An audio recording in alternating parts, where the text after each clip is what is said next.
So today we will go straight with four consult scenario.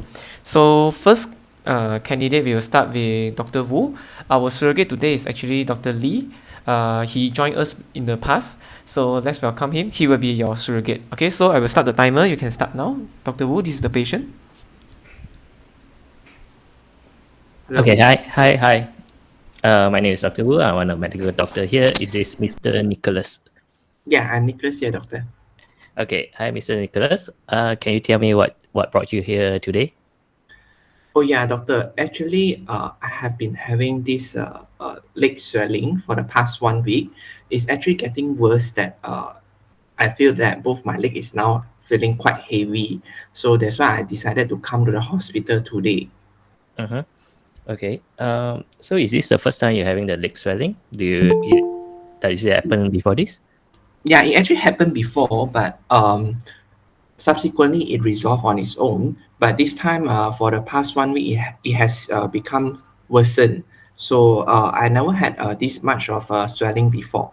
Okay. So how long have you actually have this on and off leg swelling before? For the past 10 years?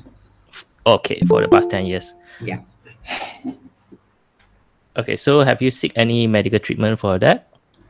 Yeah, I have a sleep medical treatment before, Uh-huh. and previously I was also on some medication, and it actually helped with this swelling.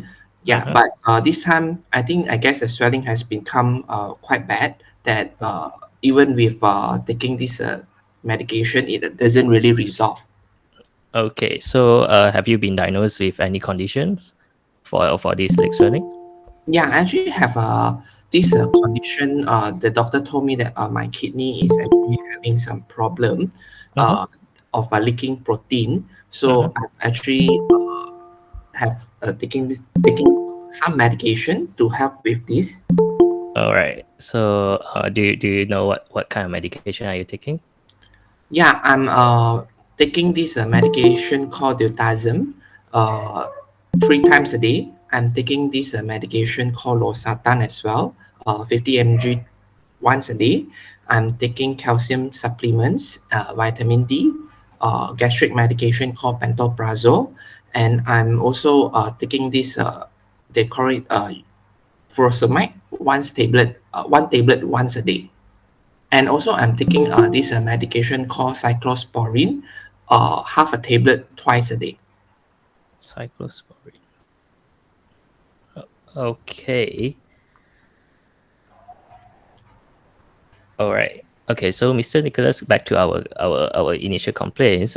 So you have been having this bilateral lower limbs, bilateral leg swelling for past 1 week. Do you experience any other symptoms such as shortness of breath, fever, shortness I of breath? I do have occasionally for the past 1 week, I do feel a bit of breathless, especially when Uh-huh. I walk for a Uh-huh. long distance. But Uh-huh. otherwise, not really much of a problem for me. Yeah. All right. So some other questions. Do you have any fever? No fever, Uh-huh. Do you have any cough? no cough, Any chest pains? no chest pain as well, Uh-huh. Uh, all right. Tummy pains? no tummy pain. Okay. Do you notice any changes in your urinations? Any frothy bubbles in the urine or bloods? Yeah, actually, my urine has been having on and off these bubbles, but it was actually rather okay for me. Uh-huh. But I couldn't appreciate any bloods in my urine as well. Uh-huh. All right. So you do. Okay. So do you have any? How many pillows do you need when you sleep at night? I'm sleeping with two pillows, and actually, all the while I have been sleeping with two pillows. Uh-huh. So what happens if you sleep with one pillow? Actually, it's my habit. Mm-hmm. Since young, I'm actually sleeping with two pillows. I never tried sleeping one pillows before. All right. Do you have any nights that you woke up suddenly shortness of breath? No. Okay.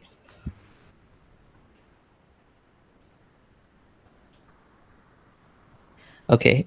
So may I know you were told that you had a problem with your kidney. Have they told you any diagnosis for it? Yeah, like I mentioned just now, they told me that my kidney is losing protein. Uh-huh. They couldn't actually retain a protein. But Mhm. to be exact, the name of the diagnosis, I couldn't really recall it. Sure. Okay. So have you underwent any surgery for that? No. No. Okay. So have you have any previous admission for any reasons? Uh, I do have a history of admission that time when I was newly diagnosed with this kidney problem. So Uh-huh. that time they also put me on some medication. They tried to actually told me that this is helping with getting the fluid out from my body. Uh-huh. So subsequently, I was given some medication through injection as well. So that was the only few time that I was actually admitted. Okay. Few admissions for the similar complaints, lah. Yeah. So have they done any biopsy for your kidney? What do you mean by the biopsy, doctor? They're taking some of the tissue from a kidney. Yeah, actually, they took some samples from my kidney Uh-huh. about when I was diagnosed with the problem. Uh-huh. All right. Okay. So okay. So you have listed quite a number of medication. Are you taking it daily, or did you miss some medications? No, no, I'm actually taking all my Uh-huh. medication every day. Right. So are you on fluid restrictions? I was told that I wouldn't require to be on any fluid restriction. Uh-huh. Okay. All right. So moving on, do you have any family members with similar problems? Not that I'm actually aware of. All right. Okay. So can you, Mr. Nicholas, what do you work as? I'm actually a retired. Mhm. Previously, I worked as a engineer, so I'm actually now retired. All right. All right. So, sorry that I have to ask you this. How does it affect your daily life with these symptoms? Yeah, definitely because now that I feel this swelling and also Uh-huh. I feel like my leg is actually rather heavy, so Mhm. it actually affect my daily livings that my movement have been slightly slower. It's actually quite restricted. Mhm, mhm, mhm. All right. I'm very sorry to hear about that, Mr. Nicholas. So I hope by the end of the session, I will come up with some solution, some treatment for you. All right. Please bear with me. All right, So, okay, Mr. Nicholas, do you ever smoke? I was an ex-smoker. Mm-hmm. And how much do you smoke? Last time Pre- that you see? Previously, I think I started smoking when I was about 15 years old. Then Uh-huh. I stopped smoking since I got this problem with my kidney. So I guess about 50 years. Then Mm-hmm. I mean about 40 years. And then previously I smoked one pack Mm-hmm. per day. Mm-hmm. All right. All right. So, do you take any alcohol? I was an ex alcohol consumption Uh-huh. consumer as well, but Uh-huh. I also stopped after I noted that I have this problem with my kidney. All right. All right. That's good. Okay. Um. Okay. So, Mr. Nicholas, any recent travelings? No recent traveling. All right.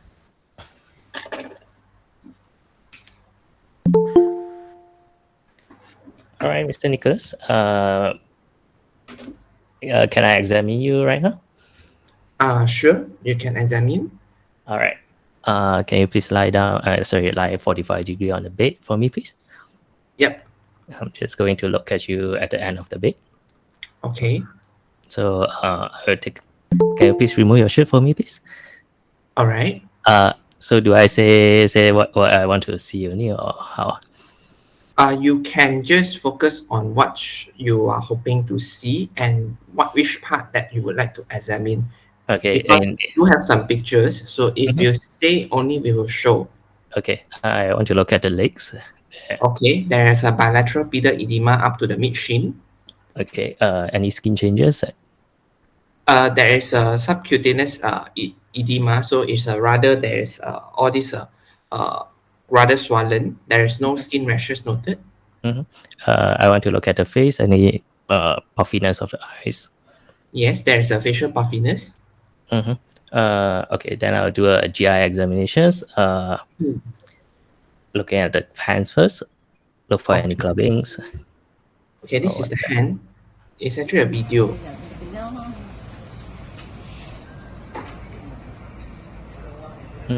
okay, All right. okay, yeah, sure. Mm. So moving up to the bilateral hands, any fistula. No AV fistula. Okay, going to the eyes, any pallor, jaundice. He is not jaundice, nor he is paler. Mm. All right. Going to the neck, looking for any scars in the neck. No, Catheters, parathyroidectomy scar. No.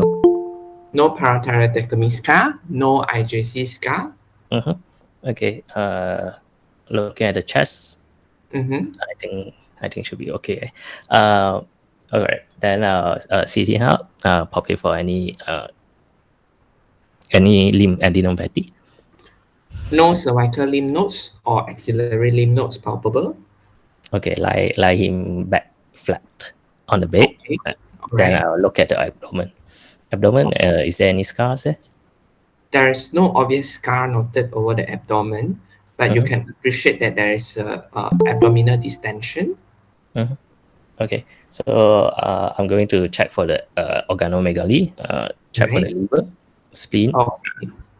There is no hepatosplenomegaly. and below the kidney. Kidney bilaterally not ballotable. Okay, then I'll do a shifting downwards, All right. Shifting downwards is positive. and shifting downwards, and also auscultate for bowel sounds and also renal breeds. Bowel sounds are actually present. Mhm. There are no renal bruit All right. auscultated. Okay. Okay, Mr. Nicholas. So Hmm. I have got some of your history and also examined you, All right. and I'm thinking of this might be the recurrence of your kidney problem. All right. Oh, okay, doctor. You means that my disease actually come back? Yeah, it might be due to that, Okay. or it might be a progression of your disease. Oh, I see. So do I mean, what should I do now? Right now, I'm going to be admitting you to the hospital. We will do a couple of blood investigations.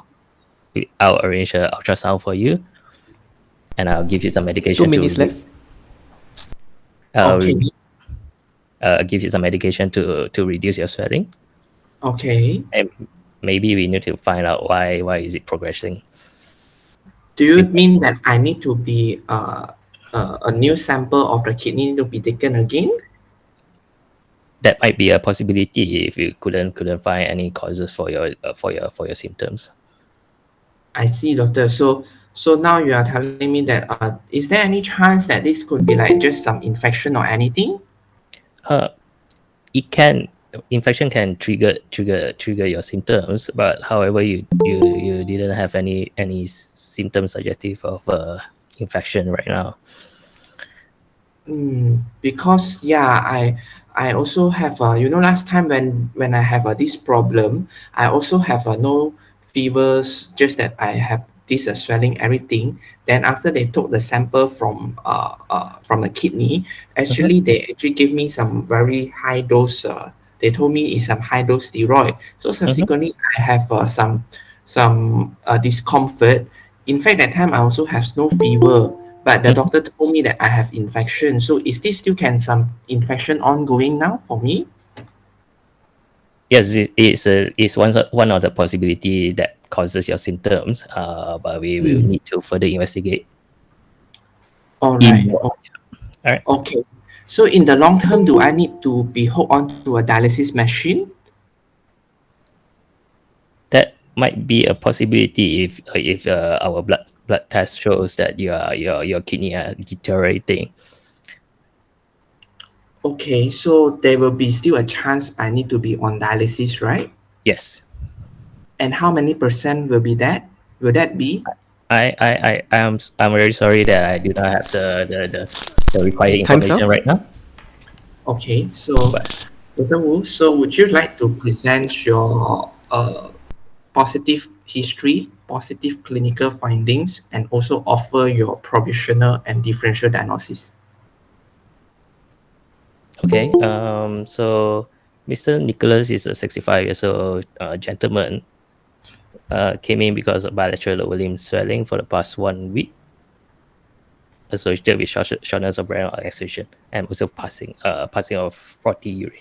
He has a background of some sort of nephrotic syndrome on multiple medications, include cyclosporine and also furosemide. No Okay. significant family history or social history. On examination of the patient, noted there's a fine tremors. Mm-hmm. Otherwise, uh, no anemia or jaundice. Abdomen Mm-hmm. was there's no organomegaly, and Mm-hmm. there's a positive shifting downwards. There's a Mm-hmm. bilateral pedal edema up to the mid shin region. Mm-hmm. So my provisional diagnosis for this patient is nephrotic syndrome. Mm-hmm. However, I did not find any causes for it. I would Mm-hmm. need to search I need to search for the cause for the deterioration. It might be due to the cyclosporine toxicity, Mm-hmm. or might be a new bouts of infection. So Mm-hmm. Okay, so yeah.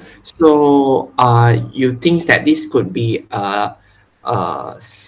progression of the disease, or it could be because of the flare up of the disease. Mhm. So, what will be the possible kidney disease that this gentleman is actually having? The underlying kidney problem that this gentleman might be having.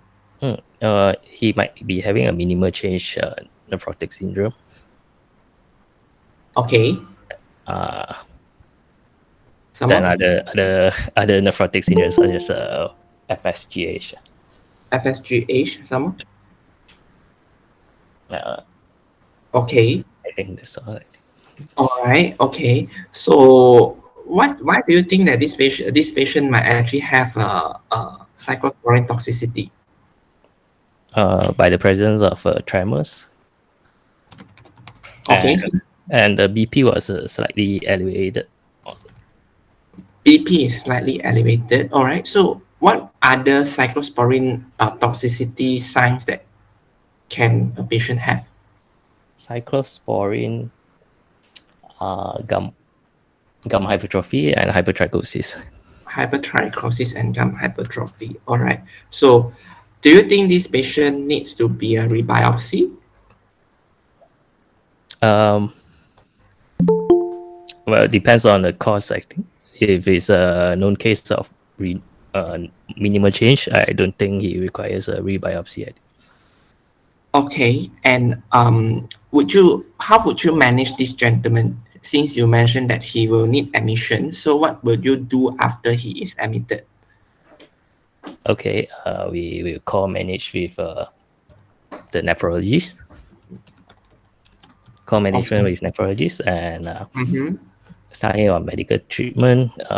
Such We as? might we might we might we might need to start him on furosemide to Some more? diuresis, and also steroids, and Okay. also look for the cause for the flare, or such as the infections with full blood Okay. counts, inflammatory markers, blood thinness. Okay. And what form of a steroid would you give? Oral or IV? I I'm if it's a minimal change, I think oral prednisone. I think. Okay, Yeah. then all right. So if this is not a minimal change disease, is a rather other subtype of nephrotic syndrome, such as membranous glomerulonephritis. What do you think membranous glomerulonephritis has association with? Hepatitis. Hepatitis, some more? HIV. HIV, okay, some more? Okay, Yeah. so any specific parameters that you can send for membranous glomerulonephritis? Mm, Blood parameters. Time's up, but you can continue. no, I have no idea. Sorry. All right. Okay. Never mind. So Right. I'll do a little bit of commenting first. Before I think Jumin can add on later. So correct. Actually, I time also. So okay. From the history. So basically, I think you are jotting down the points when you actually asking question. Am I right? Did you jot down? Yes, yes. Yeah, that's why it's quite not so fluent. There are a lot of pauses. There are a lot of awkward silences, up to 1 to 2 seconds, sometimes up to 3 seconds after a patient offer you. You need to remember not all surrogates or patient talk spontaneously. Some will just ask, and also whatever you ask, they might only answer. If you never ask, they may not offer it spontaneously. That's number one. Number two, your approach towards this history, I'm not saying it's wrong, but you jump to the past medical history rather early. It can be accepted if you are doing the previous BCC station, the old format, because you only have a very limited time. So you know the past medical history fast, then you will know the diagnosis earlier. It can help you to get a diagnosis earlier. But for newer format, some examiner might not be that happy if you jump straight to the past medical history. So when a patient, the stem is actually bilateral lower limb swelling, so there are actually a lot more things that you can ask for this gentleman before you go straight to the past medical history, or even after you know the past medical history. You can ask about, how about, is it painful? Is it painless? Although it's documented painless, he said he feel heavy, any unilateral weaknesses, any history of any trauma, any history of fall, then subsequently you know he is in overloaded state. So overloaded can be heart failure, can be cardiac failure, can be cardiac failure, liver failure, or even kidney failure. So next thing you should ask is about any other part of your body is swollen up.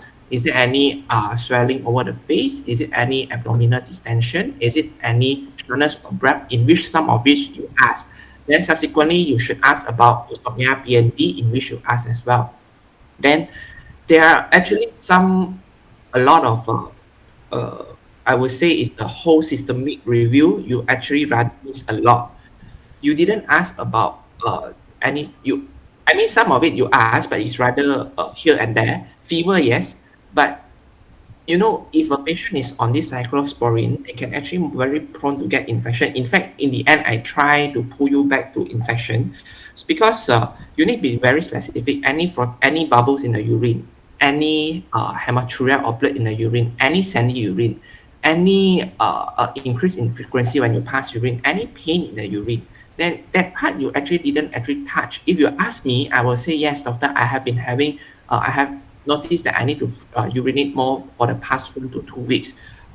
This is not something normal. That's number one.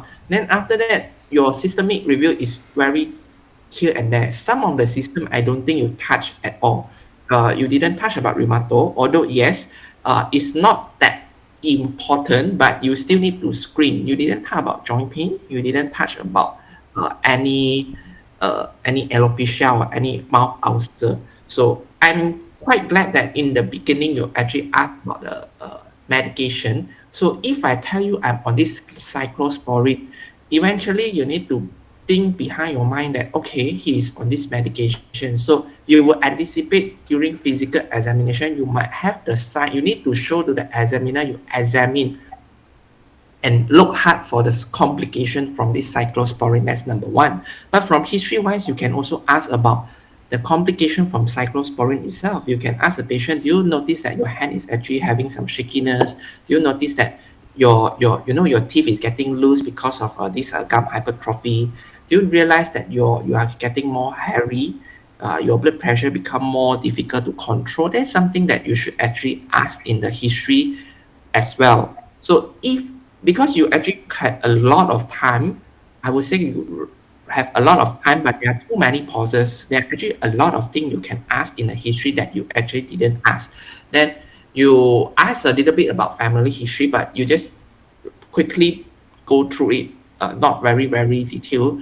You should ask any family history of kidney problem, any history of a high blood pressure or diabetes, because DM also can be part of your nephrotic syndrome causes. Then when it comes to the past medical history, the patient already offered to you that he has leaking of protein more than about 10 years ago. So it will come back to test your knowledge. MCD happen in young or elderly patient? Minimal change? Usually Yeah. young patients. Yeah, so MCD needs cyclosporine or not? No, I don't. No. So if the patient is on cyclosporine, you need to think of something else that is more sinister. Am I right? We won't simply put patient on cyclosporine. Correct. Yeah, so technically you need to think of something, some other differential of nephrotic that will require a cyclosporine as an immunosuppressant after whatever initial treatment given, be it IV cyclophos or even IV methylpred. So that's why you need to be very careful. And alcohol, or you got asked, smoking, you got asked, then travel, you got asked, then social history, yes, you ask about something good is that at least you ask how does this actually affect your subsequent daily activity, which is good because it shows a little bit of concern. So then when you go on to the physical examination, I will expect you to look for signs of cyclosporine toxicity because patient is on cyclosporine. Although the dose is not very high, it's actually 25 mg BD, which is a very low dose. It's half a tablet twice a day. It's very low dose. Then it's good that you examine the patient, look from the back, and then subsequently you move on to the hand, and you can determine that there is a tremor. Then after that, you can go to the face first, or you can go to the GI system first. Also can, up to you. But try not to move the patient. Ask him to sit down and then lie back and then sit up again. It's not so nice lah. It will show that your it's not that fluent lah. And yeah, Jimmy, show the next picture. If you ask, this is a real patient. What you can see from this picture of the thing? That's gum hypertrophy. Yeah, it's actually gingival hyperplasia. So you need to ask. And in real exam, I know the patient is sitting in front of you. This is just a virtual and imaginary, but if you never think of it, when you examine, you probably won't go and look hard for this gum hypertrophy as well. Then you need to check for hypertrichosis, then palpate the lymph nodes. Lymph nodes is actually plus minus. You look hard for the evidence of a renal replacement. Something you can actually ask is that, do you require any form of dialysis, emergency dialysis in the past, or are you on any dialysis now? If the patient can tell you, no, I'm not on any dialysis, I don't even have a history of dialysis in the past, you are rather safe that you know when you examine, you won't really expect that there will be a parathyroidectomy scar, there won't be they might or might not be an IJC scar, they won't have a fistula for sure, then they will not have some renal transplant scar. Or so basically your history is very important. I know in the new format you have a lot of time for history, but your history, there are a lot of missing point. That's something I would say. Then you need to remember what you want. So from the history, the positive one is lower limb swelling, upper limb swelling, facial puffiness, frothy urine plus minus, and increased urination frequency, no fever, abdominal pain, hematuria, TCM, OTC, you didn't ask also. Then membranous glomerulonephritis, I doubt the patient can tell you that, but if he can say some leaky, the kidney is leaking of protein and did a renal biopsy, was given high dose steroid, and you can actually ask them. Most of the patient know what is steroid in this kind of situation, and steroid free for more than 1 year. So the medication, as mentioned, family history of hypertension, and the social history as mentioned. Then The examination is everything that written here. So the diagnosis is actually probably a relapse. If you cannot, if you say nephrotic syndrome is not wrong, relapse and nephrotic syndrome secondary to probably UTI, medication compliances, disease progression, and on top of it, he might actually have a cyclosporine toxicity. So just now I actually didn't ask you much about the investigation, but for this scenario, these are the things that if the examiner asks, these are the things that they actually expect you to send and take, especially the TDM cyclosporine, since the patient is having some tremors and also gingival hyperplasia. This is something that's very important. And yeah, if a patient with a relapse, if you admit the patient, don't say you might give furosemide, you will give furosemide. Don't say steroid. Yeah, be more specific. I will give intravenous steroid, because when you are in this edematous state and everything, the absorption will not be good. Oral prednisolone will not help. You probably need to IV hydrocort the patient first and before the cyclosporine antibiotic. So is the kidney damage reversible? Yes or no, depends on what's the cause. Do I need to rear biopsy? Not at this moment, because we need to find out what is the other causes first before we proceed with an invasive investigation. Will I need long-term diagnosis? It depends on the patient progression. So in general, the next slide will be, I think, cyclosporine and tacrolimus differences of this thing. So some things is something that can come up in short case or even long case is about transplant patient. If they are on this cyclosporine or tacrolimus, these are the side effects that commonly can happen and that you need to look hard for. First, for cyclosporine, is more towards gingiva, hyperplasia, hypertrichosis, or they can be nephrotoxic. They are nephrotoxic if supratherapeutic dose. They can cause hypertension, which is a very common side effect. And all the electrolytes imbalances. But for tacrolimus, something that you need to be very clear is that they can cause NODAT, which is new onset diabetes, as due to this tacrolimus. So this is something that you need to ask specific. So if exam come out in long case or even short case, these are all the signs or symptoms that you might actually have to ask, and you need to ask very specific also, any recent antibiotic, any recent traditional medication, because you know that some of it can cause increase in chances of toxicity, and some can cause both of them to be subtherapeutic. So these are something that you need to ask. For example, do you have recently take any anti-epileptic, or even take some antibiotic, or recently diagnosed with TB? I mean, not to be saying TB or antibiotic that you take recently. So this is something that you need to ask. If you don't ask, you won't know, and they will not answer. So if the surrogate is me, like me, you ask me one, I will answer one. If you never ask, I will not offer. This type of surrogate is a bit susah one, then you need to ask more rather than waiting for the surrogate to offer. Yeah, that's my comment. But generally, you need to be faster a bit with your history, because a lot of things you didn't cover, and you need to know what you need to look for when you examine the patient, because it's a focused examination. I wouldn't expect you to do a full GI, in fact.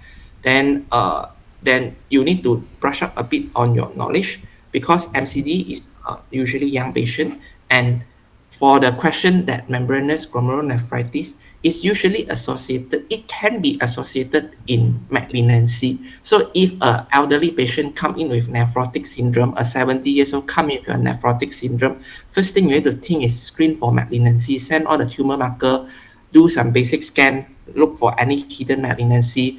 Then, in fact, you can send this thing called anti-PLA2, which is a very more specific for membranous glomerulonephritis. Yeah, I think that's all. Jimmy, pass back to you. Yeah, very, I would say very informative comment. I actually got nothing to add on, but probably I will just share a bit on the renal approach when you encounter a patient with nephrotic syndrome. But before that, Wu, do you have any comments or any question you want to ask before we proceed? No question. No question. Concentration of hematuria. Already, it's common in the basic exam. Who is that? Sorry. Like other symptoms, ask for This one looks like Hassan voice. initially notice blood with YEP onset. Then cause. Yeah, I think patient Teo, I need to meet you for a while. Yeah, it looks like Hassan. Anyway, yeah, I'm just telling that for nephrotic syndrome, like generally when you encounter a patient with a history suggestive of nephrotic syndrome and your examination tallies with it. So if the patient have no known medical condition in the past and this is like a new case of nephrotic syndrome clinically, I think the workup is important for you to know how do you usually work out for renal disease. So first of all, of course, the fundamental test is the kidney function and also your electrolytes as well as your blood gas. That will tell you whether the patient is in any kidney dysfunction, any AKI or any urgent dialysis indication. Then subsequently you want to look at the urine after the bloods, mainly looking at the UFAM, and you will try to quantify the urine. But let's say this is a known case of a nephrotic symptom, then I think instead of doing again the 24-hour urine protein, you may be more helpful and faster if you do a urine PCR, okay, in these circumstances. And then you also want to consider to do an ultrasound KUB, and also with or without Doppler, because nephrotic syndrome, we know when they got AKI, sometimes we need to rule out things like renal vein thrombosis. Okay, another thing is that yes, like what I mentioned, after all the workouts, eventually you may need a kidney biopsy. This is I would say a fundamental kind of approach for a kidney disease. Of course, we don't stop at this fundamental workup. We always want to screen for the etiology. So what are the possible etiologies? Actually not difficult. When you talk about nephrotic syndrome, you have primary and secondary, but in the newer approach, we don't use this term anymore. I still prefer the old term because it helps us to remember things. So in primary, you're talking about minimal change, you're talking about FSGS or membranous, okay? And certain subtype of membranous proliferative GN. But essentially, if it's secondary, always remember in any kidney disease, not only nephrotic syndrome or even membranous, you are talking about secondary causes that, for example, include infectious causes. For example, you want to talk about hepatitis.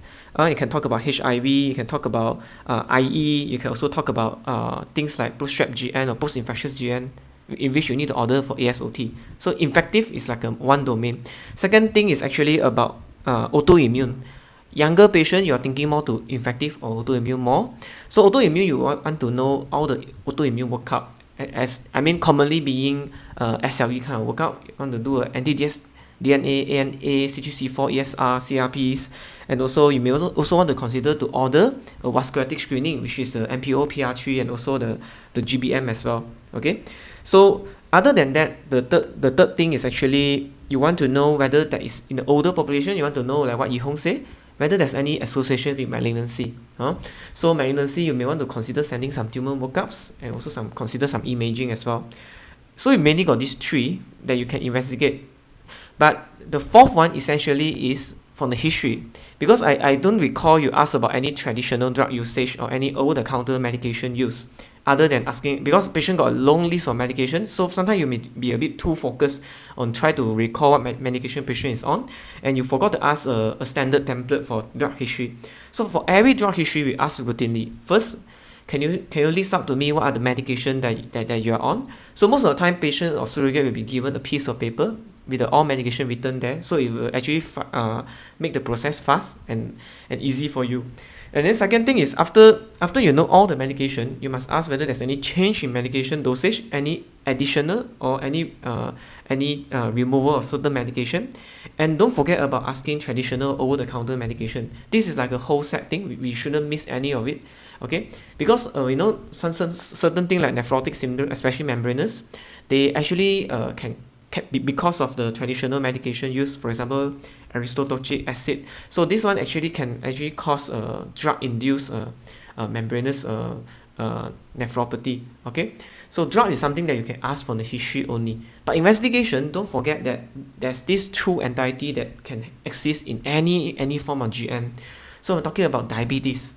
So diabetes is also important. So you want to screen for diabetes, right? You want to screen for fasting blood sugar, OGDT, and HbA1c. Second thing is myeloma workup.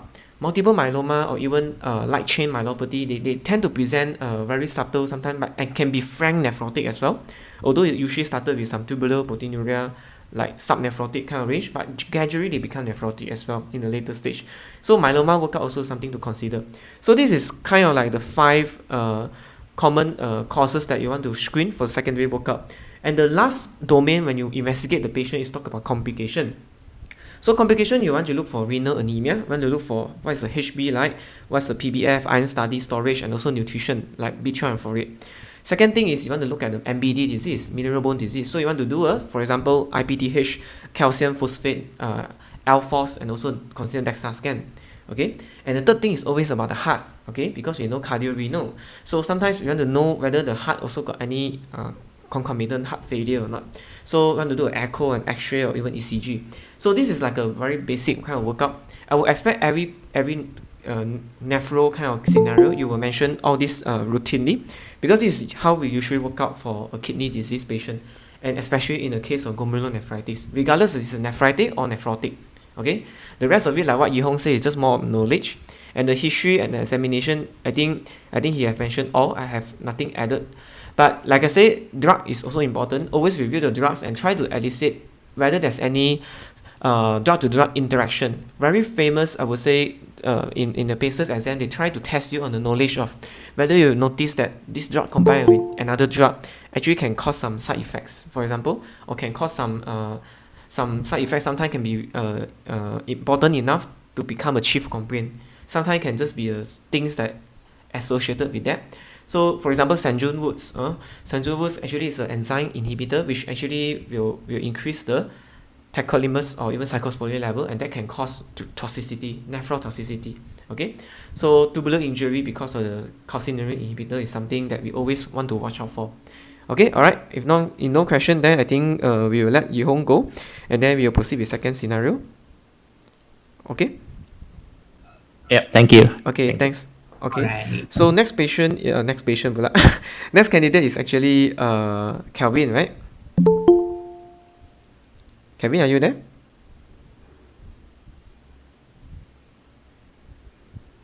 Yes. Yeah, okay, so are you ready?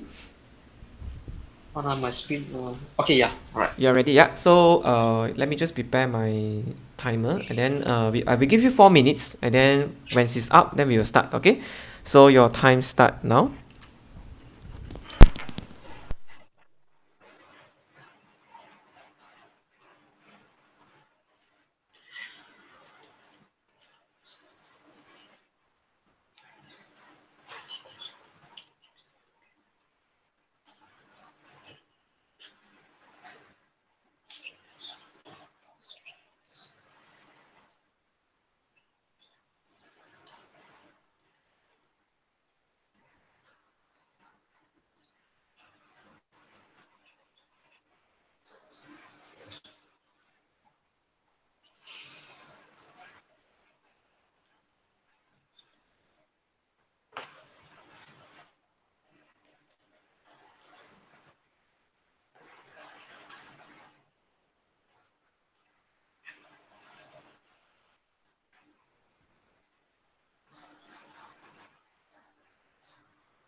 Okay, time's up. So this is the patient, Miss Aini. You can start.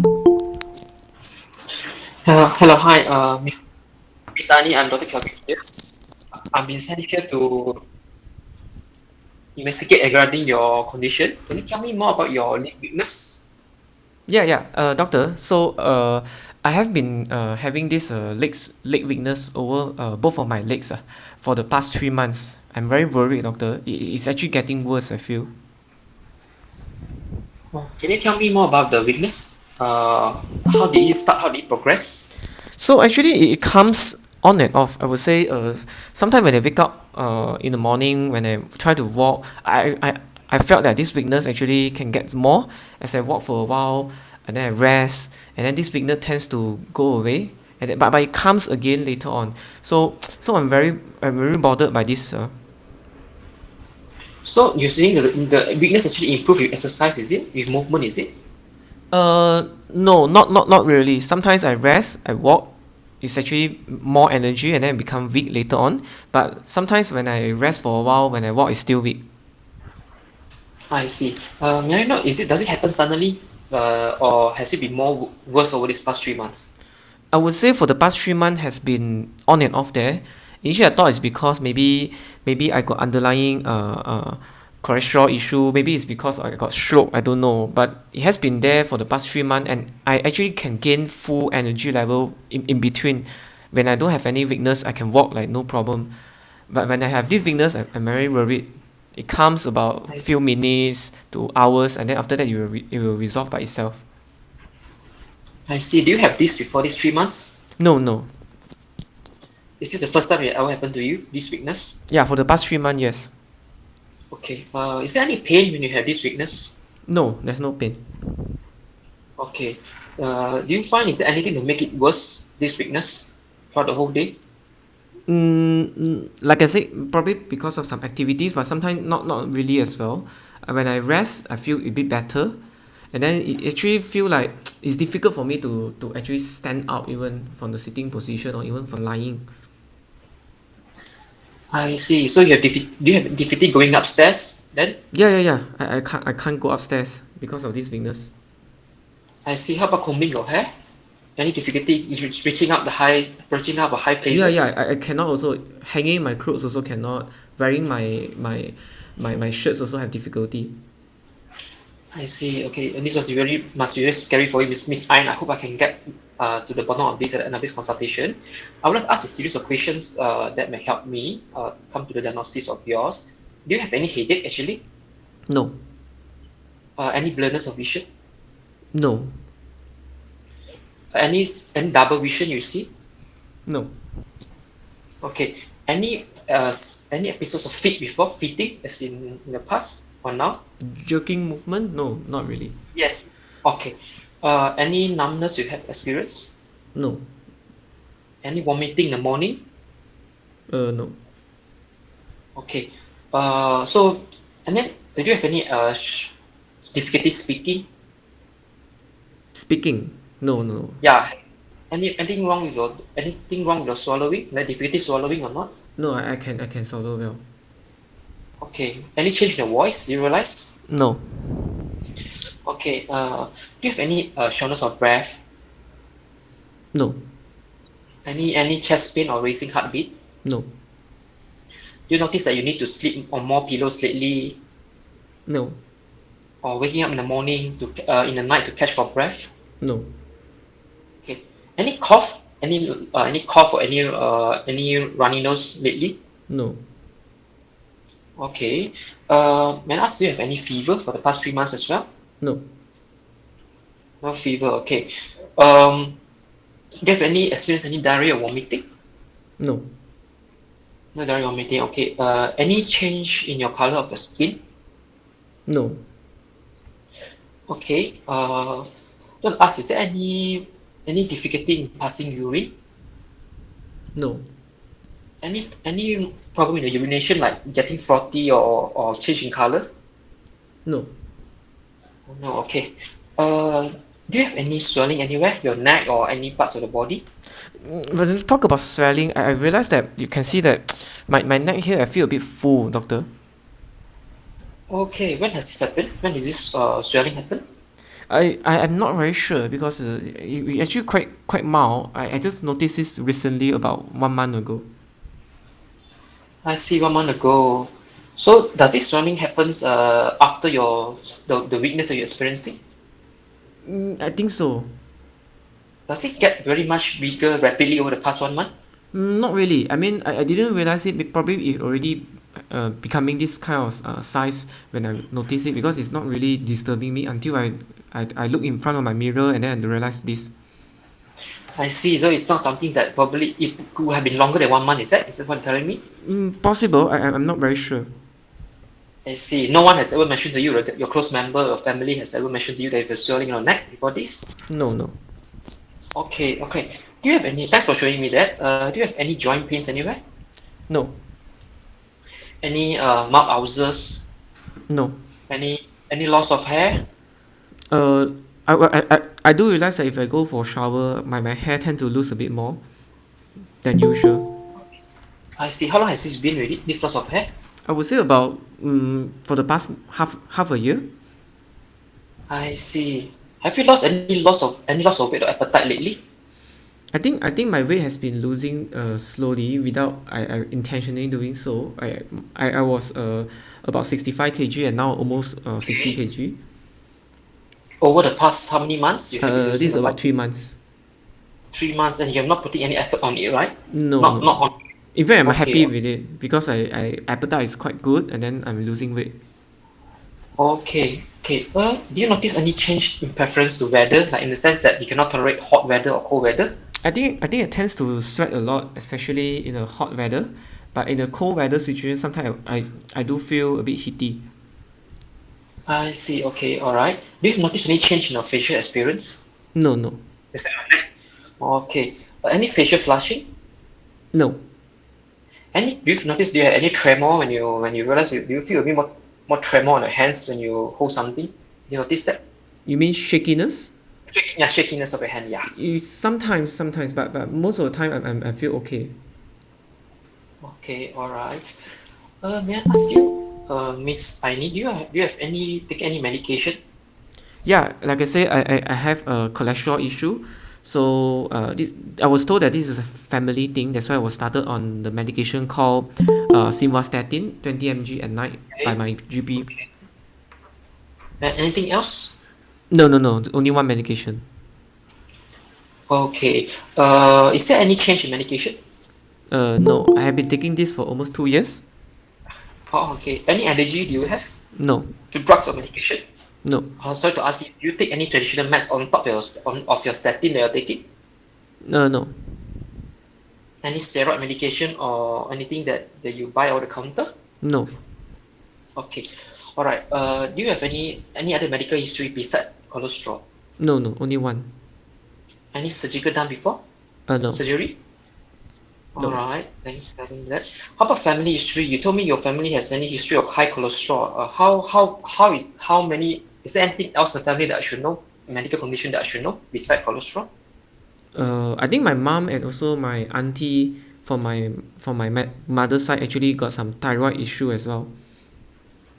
Oh, okay. May I know what thyroid issue is that? I'm not very sure whether, but they are on some. What my auntie went through some surgery to remove the thyroid gland. My mom is on some medication. Okay, all right. Is there anyone that okay, top medication? So your mother's side, is it? Yeah, my mother's side. Is okay, all right. May I know what are you working as, Miss Aini? I am not working. I'm a housewife. Housewife. How has this been affecting you lately for these past 3 months? Yeah, it has been scaring me of my life because I think I have recurrent bouts of stroke, doctor. I'm very worried. Mm, I hope that I can explain to you more about this after this. Okay. Sorry to ask, do you take any alcohol or do you smoke? No. Okay, thanks for sharing that with me. Have you do you went to anywhere lately? Any traveling history for this past 3 months? No. May I know how is the relationship with your family and your kids? Are they well? Yeah, I have one kids. We stay together with my husband. Everything is okay. Okay, all right. May I ask, are you still having your menses? Yeah, I still having my menses. It's just that my menses tends to delay and it only happens about 2 months sometimes, comes once like that. Okay, are you on any contraceptive pill No. for that? No. Okay, so this has been for the past 2 months. You've been having a bit menses has been a bit irregular, right? Yeah. All right. Okay. All right. Just want to ask, do you have any? As you said, there's no pain. Is there any muscle? No pain at all in the body, right? No any. No. There's no pain. Mark. I only Alright, feel sure. weak. Okay. Feel weak now. Okay. All right. Is it okay if I examine you? Yeah, sure. What do you want to do? Okay. Uh, how is the body habitus first? Body habitus is okay, average build. Okay. I'll look for the hands. Is there any clubbing? No clubbing. How is the is there any pallor, palmar pallor? No. Okay. Any ligomedia or linear changes or No. usually definition new changes I should no, okay. How about the pulse? Is it regular?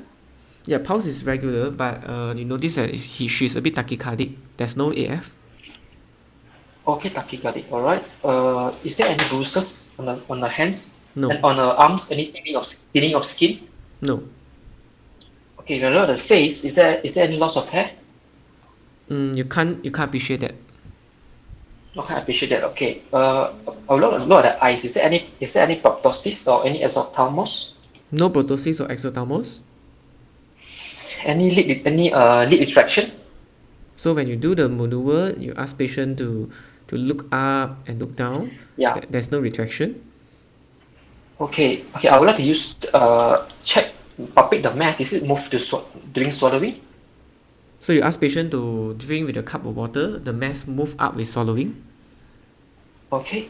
I would like to palpate for the lymph nodes actually, since I'm on the neck already. Any lymph nodes I can feel? So when you feel the anterior, and then the lateral left side, and then the right side, there's no cervical lymph node palpable. Okay. How about the mouth? Is there any ulcers in the mouth? Is No. the mouth okay? I want to check for the. Is there any tremor when I ask her to lift up the hand? So Is you there any ask her to postural- lift up both hands, and then you observe with a piece of paper on top, and then you find Okay. there's a fine tremor. Okay. All right. So I will actually check for any stretch mark on the body. There's no scratch mark. No stretch mark now. Okay. All right. Hmm. Any central obesity or any supraclavicular fat pad? No. Okay. I'll do a neurological examination actually for the eyes. I will not any ophthalmoplegia when I do the H test. 2 minutes left. So you want to check the Ophthalmoplegia gaze, is it? You want to check the gaze? Yeah. Okay, Any so type of you ask patient to look at left, look at the right, look up, look down. Yeah, there's no gaze palsy. Okay, I want to check for the muscle. So proximally first, the shoulder. How is the shoulder? Any weakness? So what you want to check for? Proximal myopathy. Any proximal weakness? So what power you want to check for? Which area? The abduction, shoulder abduction. Okay, so shoulder abduction since about 4 can resist but a bit weak. Both Okay, sides. I'm gonna count to 20. count to 20 seconds for the right arm, then compare with the left? Is there any fatigability? You want to count 20 seconds when you are left with 1 minute? Uh, I mean, okay, let me okay, all right. Um, Miss Aini, is there any concern you'd like to ask me before I share my thoughts? Doctor, what do I have, doctor? I suspect that Miss Aini, based on what I asked from you and examine you, I suspect that you have a condition called hyperthyroidism, and this is related to your gland, the swelling in the neck. I suspect that thyroid gland is swollen, and that cause the hormone to go up, and then we call it hyperthyroidism as causing all these symptoms of your unable to tolerate your heat, you losing weight when you're not intentional to, and also your weakness that you're experiencing when you're trying to, especially at the muscles near to your central, you're difficulty combing your hair and going up the stairs. Okay. Actually, I would like to admit you. Wait, doctor. I need admission. I thought I don't need admission, doctor. Why I don't need admission? I'm for this past 3 months weakness. I'm just hoping that I wanted to work you further because I'm afraid that this is something that we need to check Okay, before time's I up. actually allow you to. Okay. All right. Okay, so Dr. Kelvin, can you summarize the patient's history and examination and offer your provisional and differential diagnosis? So this patient, I examined and from a brief consultation encounter with Miss Aini, 30 years old lady. She had symptoms of 3 months of weakness, on and off proximal weakness, and then that is unrelated to exercise, and then with symptoms of heat intolerance, and then with signs of hyperthyroidism such as tremor, and then there's also a palpable goiter, the most with deglutition, which is suspects a thyroid mass over the neck, and also with a delayed and also with a history of the oligomenorrhea and unintentional weight loss. I suspect that she probably had a diagnosis of thyrotoxicosis, hyperthyroidism, causing her to have this endocrine-related proximal myopathy. My differentials, of course, I will need to rule out other causes of proximal myopathy, such as it could be autoimmune causes, which such as myasthenia gravis, I need to rule out. However, I could not appreciate any fatigability. Sorry, She does your have provisional diagnosis is what? is hyperthyroidism, hyperthyroidism related proximal myopathy. Okay, so what is other differential diagnosis? My differential would be possible autoimmune cause such as myasthenia gravis. Okay. Also can lead to, but that she doesn't have any bulbar symptoms, and that she doesn't show any evidence of fatigability because apparently she did not say that her weakness worsened at the end of the day. And then other differentials will also rule out other endocrine causes of proximal weakness, which could be due to high cortisol, but Cushing-like, but she doesn't have any Cushing-like phases. Okay. Neither does she take any traditional steroid medication that can cause all this proximal myopathy. Down the list, I would like to rule out. Other than that, my provisional would be she unlikely to be stroke. So my question to you is, how you know this is a proximal myopathy? Because based on the history that she gave me, that she has difficulty climbing the stairs and also to reach up to get the items from combing her hair and everything, and actually It can also be distal and proximal weakness, right? Based on the history, because you didn't actually ask. I couldn't And examination, have you elicited enough neurological examination to differentiate this? Yeah, no, I didn't manage to do the distal part. I did the shoulder adduction, and then actually I went to the concern part because a bit lack of time. Okay, I'm sure I'm sure. perceived fatigability and also distal and proximal muscle weakness. How will you investigate this patient? I would like to actually take a thyroid function test to confirm my diagnosis, to see the free T4 and also TSH level, and also of course I would like to look through an ultrasound neck to assess the thyroid, the goiter, and then of course based on and then ultrasound and thyroid, and then of course if let's say the thyroid function is increased race, I would like to start the anti-thyroid medication. Wait, and wait, if wait. the ultrasound, Investigation first. oh, So okay, you say you want to check the thyroid function to look for hyperthyroidism, right? So yes. how about the etiology? Do you want to check anything else? Etiology, I would like send for the TSH. Okay, for her, this age lady to rule out Graves' disease, I will send for TSH receptor antibody, Mm-hmm. and then and for to rule out Graves, and then anti-TG as well, and also the anti-TPO, but that's more for Hashimoto thyroiditis, and then Okay, I of give you course another blood test that's important to send in this patient. Can you name me just one? TSH receptor for the thyroid, is it? Mm, You have mentioned yeah. thyroid. TSH receptor antibody. You have mentioned that as well. You only have 30 seconds left, so I just need one blood test that is important in this patient. Additional blood test. For the thyroid, is it? No, you have mentioned that. Oh, the ACE receptor antibody for MG. Okay, never mind. So how you manage this patient? Actually, I would like to admit her because to work out for the 3 months of weakness, and so that I can send all the necessary Time's up. investigations. Okay, you want to let's say I give you another 20 seconds. How will you manage this patient? Okay, so I would like to admit this patient because the 3 months history of limb weakness. I would like to investigate further before I discharge her to make sure I not miss something sinister. I will send of course, in the blood results like thyroid function test, main thing, and then of course the autoimmune thyroid workup for Wait, Graves' disease. management. Oh, Okay, I management. give you another 20 seconds. How do you manage this patient? Okay, I'll do an ultrasound thyroid, and then to look for the thyroid swelling and also the extent of the goiter, and then if it's huge or pressing structure, I mean to refer her to surgical as well for intervention, and I'll start anti-thyroid for her if the thyroid function if the T4 is raised, and then Okay, 20 seconds is up. Okay, so how do you think about your performance? I don't know. I think a bit at the towards the end there, the management and the investigation a bit top block internally, but Is it just but investigation and quite- management? What do you think about? I mean, I believe all of us here will listen to your performance. I just wonder, what do you think about yourself when the initial and then until the end of the history part, and also the examination? How do you feel about that?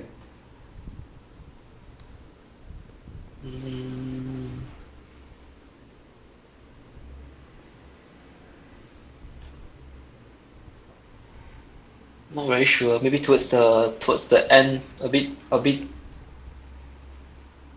too lengthy. They all waste. I'm not very sure actually. To be honest, they all waste too much time on the examination part. You waste so much time on examination. I believe that you Didn't- don't spend enough time on examination. I think everyone will agree with that. You know how long you spend for history taking? Oh, I didn't realize though. It's about 10 minutes and 30 seconds, no? 10 minutes and 30 seconds. And when you start to examine the patient, sorry, it's not 10 minutes and 30 seconds, it's 11 minutes and 30 seconds. So you only left with 2 minutes and 30 seconds to actually examine the patient before you address the concern. Do you think 2 minutes and 30 seconds is enough to check the thyroid, assess the status, and also check for proximal myopathy? Not enough actually. And unfortunately I had to fail you this station because you did not actually get the sign that I want. Yes, you get this hyperthyroidism as a goiter, but what is the stem? So it's a bilateral lower limb weakness. So the leg weakness, limb weakness. So when you ask the patient concern is actually the leg, right?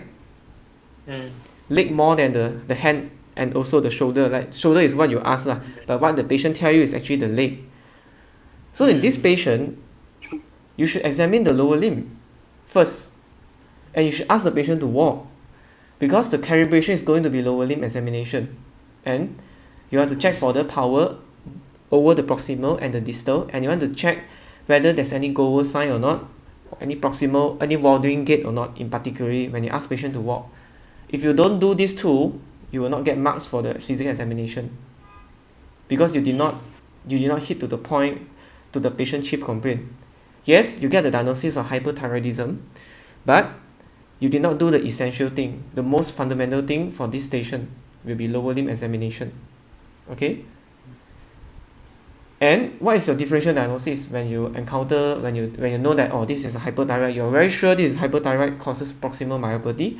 Okay, but how sure you are this is a proximal myopathy? How do you ask about distal muscle weakness from the history?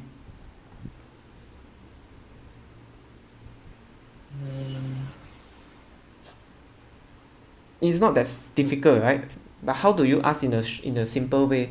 Because you want to differentiate when there's a limb weakness, you want to differentiate symmetrical or asymmetrical, but from the history it looks symmetrical. Next, you want to differentiate whether it's a proximal or it's a distal or it's a both. Okay, so proximal, you have mentioned you want to hang clothes, you want to take anything above the head levels, and then leg, you want to climb up stairs. Okay, you want to walk out, stand up or from the sitting position, or sit up from the chair, things like that. But how about distal? You didn't ask anything about distal. What are the history that you can ask about distal weakness? Difficulty walking, is it? On the flat ground or something? On the flat ground? So you expect the ground to be like bumpy? No, right? So how do you ask about distal lower limb weakness from the history? It's very simple, right? How you examine for distal lower limb weakness? You want to check for foot drop, right?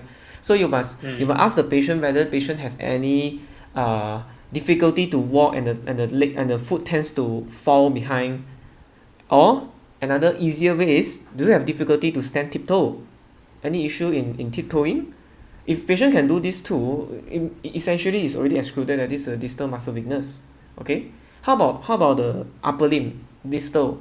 Very simple thing to ask. Any issue in handwriting, any issue in writing, any issue in holding things, it's all hand movement, distal kind of movement, right? It's not difficult. So you should ask that. The problem with you to get the diagnosis, to get in fact up to the point you get the neck swelling, is so long. You get the neck swelling history at 9 minutes after you ask for so long. Why it happens? Because what have you written the diagnosis outside the scenario when you prepare? I wrote Thyroid. stroke. You wrote thyroid? Yeah, I wrote thyroid. Yes, I wrote thyroid, acromegaly. I wrote high Cushing's, then CTD, myasthenia gravis, then polymyositis, then cancer-related, stroke, infection, drugs. Okay, but why you don't ask the thyroid symptom early? So your pitfalls is what actually you cannot get the diagnosis. You actually did not screen through your differential diagnosis first before you go to systemic review. So our lesson is always, we want to screen through our differential diagnosis first. Only when you screen every single differential diagnosis that you can think of, and you still cannot get what is going on, then you go to the systemic review, go back to the basic. But the problem is that this is a very like a proximal muscle weakness kind of scenario that you want to get the diagnosis fast. You want to ask a lot of symptoms, associated symptoms first. We are talking about Socrates, we're not talking about systemic review. So what are the associated symptoms that the patient you need to exclude? In this kind of patient, yes, you can ask about the bulbar, you can ask about the dysphagia and any breathlessness. Yes, you can ask about all those bulbar kind of symptom. You also ask about neuro, particularly you hit very hard on the eyes, asking about different angles, blurring of vision or not, but you didn't ask me about ptosis, whether the eye fell down, the eye is actually difficult to open up, things like that. Yes, but you also ask about speech, you want to rule out stroke, is fine. And then you want to ask a bit more important thing, because you are focusing on thyroid, so you must ask early whether there's any weight change, whether there's any change in appetite, any preference to hot or cold weather, and any issue in terms of your menses, which is a lady. You can even ask early, because this is important for you to get the possible diagnosis of hypothyroidism. If you ask that early, you shouldn't be too happy as well, even if you get the hypothyroid symptom, because you still need to exclude other differential diagnoses. So next thing is actually you have to ask in detail. You did not ask me this question in particular, whether my weakness actually get worse towards the evening. You did not ask me about this. You asked me whether it get worse with activity. That's what I remember. So you must ask exact question. Did your weakness actually get worse every evening towards the end of the day? You should ask like that. You ask like that, then everyone knows that you want to rule out MG. But if you don't ask like that, then no one actually knows. Okay? It's very subtle the way you ask it. And the third thing, you're talking about what? You're talking about Cushing. Okay? So yes, you want to ask about weight, because weight can tell you a lot of things about endocrine. If it's a weight loss, you're talking about hyperthyroid. If it's a weight gain, you're talking about Cushing. They also talk about any instead of asking any purplish marks over your skin, you can always ask any rashes or any redness over your skin that you notice. And then do you think you have gained a lot of weight recently? You want to ask about things like that. And then do you get any bruises anywhere else? I can feel you ask me about Cushing, but the only question you ask me about Cushing is just about the bruises. That's what I can remember. Okay. Then subsequently, what else you want to screen for? You want to screen for fever. You're talking about myositis, like influenza-induced myositis, things like that. No problem. You should ask about muscle pain and fever. If negative, excluded. Okay. Next thing is what? Malignancy. Maybe you're thinking about polymyositis. But again, polymyositis, you have to get the diagnosis confirmed first before you ask for association and complication. So I don't think you need to jump into a conclusion that to try to screen for malignancy straight when you are not very sure whether this is polymyositis or not. So you ask about any rash over your forehead, any rash over your eyelids, around the eyelids, and any rash over your chest or even your back. And then any difficulty when you use your hands, any like thickened skin over your hand, things like that. That will actually tell you whether this is polymyositis or dermatomyositis in a way. But you didn't actually ask in particular. What you do is actually you start out with Socrates, but there's no associated symptom. You straight away go to systemic review from the top to bottom. And when you're doing that, you're actually spending more time than is intended, and you don't know which direction you want to ask. And only at the last moment that you want to screen for neck swelling, only you found the thyroid, then you realize that you want to ask about thyroid. But that is a bit too slow. You should think forward. Okay? The moment you suspect thyroid, you quickly screen through the rest of differential analysis, just one sentence per diagnosis, then quickly screen through thyroid, ask about thyroid status. You want to ask everything about thyroid status, from the hair, from the skin changes, let's say any sweatiness, any sweaty palms, easily sweaty, any loss of hair, and then after that you want to ask about all the thyroid symptoms, the weather and everything. So you must ask everything in short, quickly. And then you want to also ask about, you already asked just now whether there's any obstructive kind of symptom, change in voice and stuff. That's fine. And then next is actually you want to look out the etiology. So you go to past medical fast, and then but you realize that there's something else. Patient is on statin. Statin can also cause myopathy, statin-induced myopathy. Although patient not really just started on statin, some patient can develop statin-induced myopathy after on statin for some time. So you need to be aware whether there's any, yes, you ask about whether any change in the medication dosage. Okay? Then subsequently you want to ask about family history, because that will tell me whether this thyroid is just thyroid per se or there is some autoimmune thyroid disease. Like in the case of what? Like in the case of autoimmune polycystic syndrome. Like in the case of other things. For example, it can also associate with MEN1. Okay? Not MEN1, sorry, MEN2A. Yeah, so that's why it's important for you, because you need to really screen through the etiology. Let's say patient got strong family history of thyroid disease, then you are pretty sure, okay, this can be thyroid, okay? And then you should ask about whether any dizziness when you stand out of sitting position, things like that, to suggest postural hypotension, postural dizziness, which will actually tell you that this is some form of adrenal insufficiency before you examine the patient, okay? Then subsequently, you want to screen for the social and everything, yes. By the time, actually, if you plan your history, by 9 minutes or even 8 minutes plus, you already finished the history taking. And then next thing is actually to examine the patient. This patient actually got a lot of sign. It's just that I only put one photo because the rest of it I will expect you to mention. Yes, you want to check the thyroid status, correct? Then next is, if you want to determine this is proximal myopathy, you should examine the upper or the proximal and the distal before you can tell that this is a proximal muscle weakness. And you didn't do a full neurological examination. Of course, we don't have enough time. But 4 minutes, if you're given a time, you should check the important thing. So I actually got this kind of scenario in my real exam 2 years ago, or almost 2 years ago. So what happened is actually this kind of scenario. I actually examined the patient lower limb because the patient actually complained of lower limb weakness more than the upper limb. I don't have time for that, and my time was old format. Okay, so what happened next is I examined the lower limb, examined the power, the tone, the reflex, the sensation, and then what I forgot to do is I didn't ask patient to walk because I should have assessed the thyroid symptom. I mean all the sign of thyroid. I didn't ask patient to walk and time's already up. It's very rushed. But you got 4 minutes. I mean you got even like 5 minutes. This is a very you got enough time actually to as compared to the old format of 8 minutes and then 2 minutes of viva. You got actually in fact you got 15 minutes with the patient and only 5 minutes viva. So there's no reason that you should not walk the patient. Because when I got back the mark sheet after I passed the exam, I realized that this station I actually got deducted 1 mark each by the examiner. So I deducted 2 marks for this station just because I didn't walk the patient.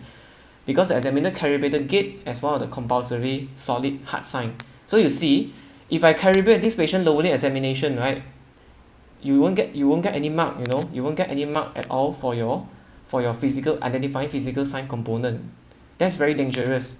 Because if you don't get any mark, the examiner will each examiner give 4 marks. So basically 2 examiners is already 8 marks, So if you screw up another 1 or 2 short cases, you will fail component easily. So that's why I will say you will fail this station. That's why you must be careful.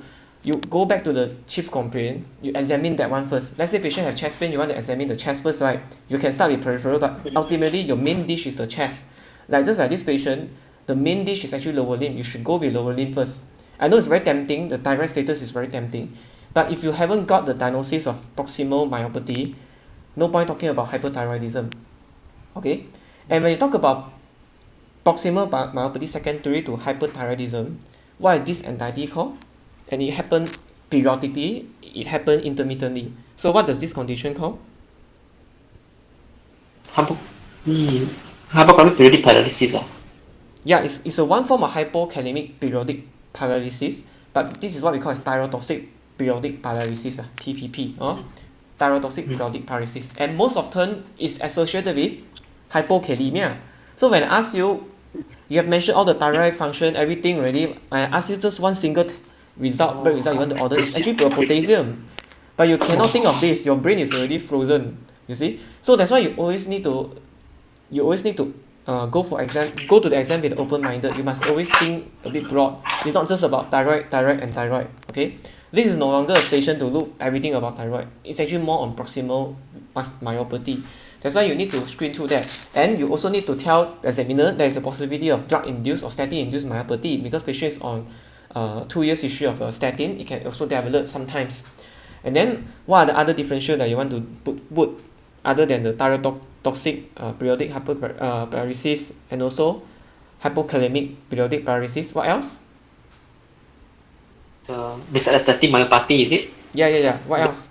The autoimmune causes of proximal myopathy, immune causes like myasthenia gravis. Yeah, MG, right?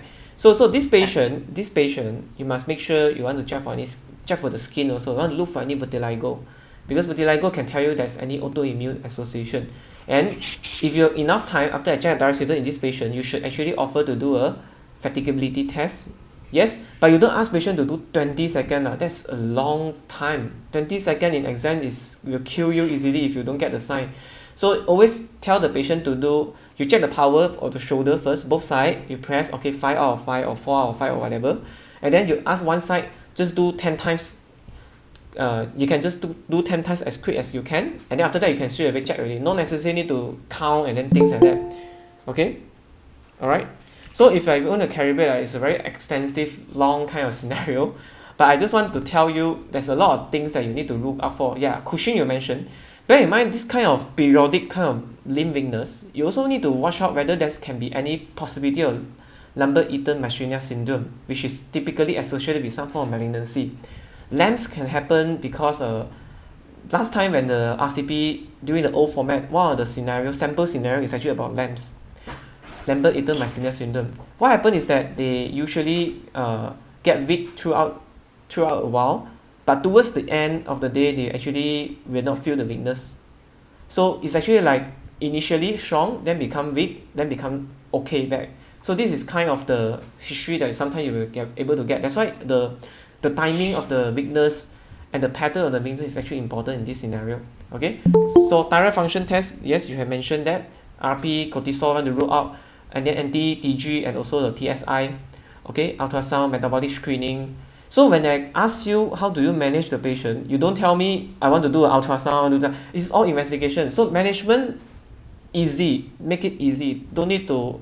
I think your problem with you is actually you are too pressured speech. You tend to speak a lot of things, but you must be very concise. Okay, I used to be pressured speech also. I used to be speaking a lot irrelevant things, but you need to learn and becoming a bit more concise and confident. So how do you manage the patient? I will say that management for this patient will be multidisciplinary team. I would first involve patient education and counseling, referral to the endocrine teams as well, and also consider the neurological team if needed. And definitely I will, at this point of time, for the diagnosis confirmation and monitoring, I will admit him for observation. I will assess a Bush-Watowski score to stratify his hyperthyroidism, whether fulfill any criteria to suggest thyroid storm. I will correct any electrolyte abnormality, in particularly hypokalemia.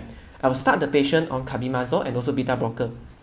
You see, you should mention all these important things first, not straight away ultrasound. If ultrasound abnormal, refer to endocrine surgeon for removal. What kind of management is this? Cannot, right? You must be very hit to the point, okay? Acute management first. Yes, you can talk about long-term management, but you cannot talk about long-term management when your acute also didn't mention anything. So that's why it's important for you to know how to present. Exam is all about how you present the priority and also the important points. It's not just about, to actually mention everything that you think in your brain. You have to be very concise, and you have to tell yourself which one is important, which one is more important. When you only got 10 or 20 seconds, you want to mention things that is important so the examiner can straight away mark you. In the examiner sheets, when they calibrate, they only write a few things only when they calibrate the sheets. They only want that few things. But let's say you tell them every single thing which don't have all the words that the examiner write on their calibration sheet, you will not get any marks. So no point you talk so much, right? So that's why, like I say, you want to talk about important points. Like for example, in this patient, admit, yes, agree with you. You want to assess the severity because you don't want to miss a thyroid storm, okay? And you want to correct the electrolytes. And you want to start the patient on carbimazole and beta blocker, just like that. Examiner, they don't write so many things when they calibrate a scenario. They usually write very short, unless you're talking about history. Some examiner they can be particular. But when you talk about clinical judgment, they only got very, very small box in their calibration sheet to write only, they cannot write too many things one. So that's why it's important for you to know what is essential to be mentioned in the exam, instead of just blurt out every single thing which contains not the important points that the examiner calibrated. And because you don't have enough time, I don't even have time to ask all about this question. I only ask you what do I have, and can this be medication that I'm taking? Yes, definitely. If I ask you, you should say that yes, you're on statin. There is a risk that you may develop statin-induced muscle weakness. However, we need to be sure, we need to exclude all other more possible causes at the moment. Can I get pregnant again? So this question is also important because I want to test the understanding, but unfortunately no time for me to ask. So in this patient, hyperthyroid disease is not in control. So you say that your thyroid status seems to be overactive hormone, and definitely we need to bring down the hormone to normal level, and we also need to screen you for some possible so-called autoimmune disease of the thyroid, in which the antibody in the body start to attack in which the body defense mechanism is actually go misdirected and start to attack the thyroid gland. In this case, is the possible autoantibody that attacking on the thyroid gland. But you don't have to mention so wrong. You just can mention about you need to optimize the condition first, and we can discuss it. We can involve the ONG team to talk about this later on. Okay, is my condition treatable? Yes. Let's say your thyroid status is controlled. You can talk about definitive therapy later on. But at this point of time, it's important to stabilize your hormone for now. Okay. Okay. Any question before I proceed? No. I just had to. I think in my system, I too used to using systemic review. So I had to rule out differentiate before I go to systemic review. Okay. Yeah. This is what we usually do, right? I mean, why you want to go to systemic review when you, unless the scenario is you have excluded all your differential diagnosis and you still cannot get the diagnosis, then you start to hit hard on the systemic review. But systemic review should not be the one that you immediately do after you assess the Socrates. This is totally wrong, because if you do that, you don't have enough time. Imagine the patient have some rash or some autoimmune disease, like the only sign is possible, maybe there is some oral ulcer, and you start all the way from the head to toe, but you miss out the autoimmune screening because you haven't asked to that point yet, and it will waste a lot of time. You will easily waste about 5 to 8 minutes of time just to ask about that, and that's not enough. Okay. So when you approach to any patient with lower limb weakness, this is what you should write in your mind. Okay, mind mapping. You should have this kind of approach in your mind. So is this weakness episodic or persistent? So let's say this is episodic kind of weakness. You're thinking about whether this is MG or LAMS, and it can also be thyrotoxic periodic paralysis or hypokalemic periodic paralysis, or what we call as familial periodic paralysis. Okay, so episodic per se, you already live with these 3 diagnoses already. Okay, next, persistent. What are the persistent weakness that you are talking about? First, common thing being common, you want to screen for any rash, because dermatomyositis can happen. Okay, screen if you think patient has stigmata or dermatomyositis, yes, then you want to screen for malignancy, because malignancy is one of the etiology of the paraneoplastic manifestation for the manifestation. So next thing, you want to assess for the association. Dermatomyositis sometimes can have overlap syndrome, so you want to screen for any whole autoimmune screening to screen for any mixed connective tissue disease. And complication for dermatomyositis or polymyositis is your ILD. Just want to screen for the lung symptom, any cough, any breathlessness on exertion, things like that. Okay. Then next, you want to screen for rheumatological diagnosis, for example SLE, Schroders, scleroderma, and MCTD. So another important thing is, by having persistent kind of lower limb weakness, the next best clue is actually your weight. Any change in your weight. Do you have any weight gain or any weight loss? Because endocrine causes tends to have weight change. If you are talking about weight gain, then you are talking about essentially is your CAT, which is your Cushing syndrome, acromegaly, and hypothyroidism. Can be diabetic amyotrophy in this patient, provided the patient have diabetic and uncontrolled. Let's say it's a weight loss, then you're going to live with possibly hypothyroidism or Addison disease. And let's say the patient have muscle stiffness, then yes, or even pain, then you're talking about polymyalgia rheumatica, or sometimes can also have polymyositis as well. Okay, so next you want to screen for any bulbar involvement, because we don't want to miss a potential neuromuscular emergency. So next thing is actually about drugs, because drugs can also induce weakness. For example, statin, fibrate, alcohol, hydroxychloroquine. Okay, and then next, you also want to know the onset. You have identified the onset is actually acquired and relatively new, just for the past 3 months. You want to ask whether any similar weakness that happened when the patient is younger, or even any family history to suggest that, because that will tell you things like Duchenne, limb-girdle, or even oculopharyngeal muscular dystrophy, more to younger presentation, and then more to congenital or hereditary form of muscle dystrophy. And then if everything is normal, then only you think about these 2 possibilities, polymyositis or fibromyalgia. If polymyositis, it's also important for you to ask about vaccination.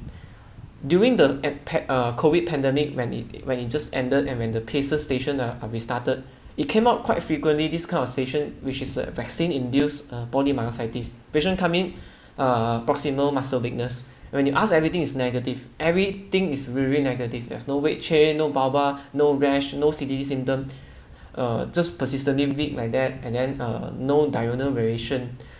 But end up, the only positive clue is actually on the social history. If you ask the patient, do you receive any drugs? Patient say no. Over the counter also no, because it's not drugs. When you when you ask about travel history, no. Then you talk about vaccine, then yes. 2 weeks ago just received a COVID vaccine, and that's what the diagnosis is. It was so hard that time, and remember that the time was actually old format. It's not the new format. You only got 8 minutes to extract everything out together. Okay, then of course, if you cannot find anything else, you have to assess the mode. Okay, before we judge the patient that, oh, this is psychiatric, we have to assess the mode. How are you feeling in general? Do you feel very stressed? Do you feel very sad and anxious?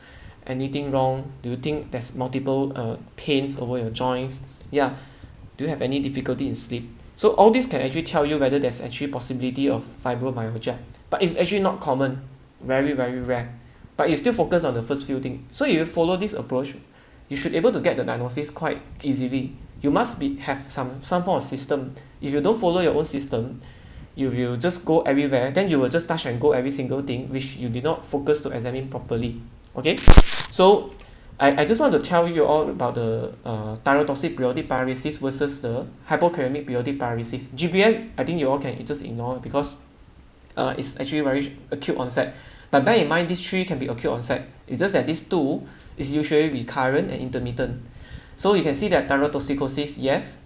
Age, usually familial periodic paralysis, or what we call FPP, is tend to be younger onset. And then you can see TPP is actually more in male, as opposed to both also more in male as well. And then yes, family history of paralysis usually will have. That's why family history is also important. Other than just thyroid disease, you should ask whether any family history of leg weakness or limb weakness. Okay, and then precipitating factor. Typically, if you ask me further, I will tell does it occur after you eat a heavy meals? Because patient will not realize this unless you ask. So does it happen after the heavy meal? Yeah.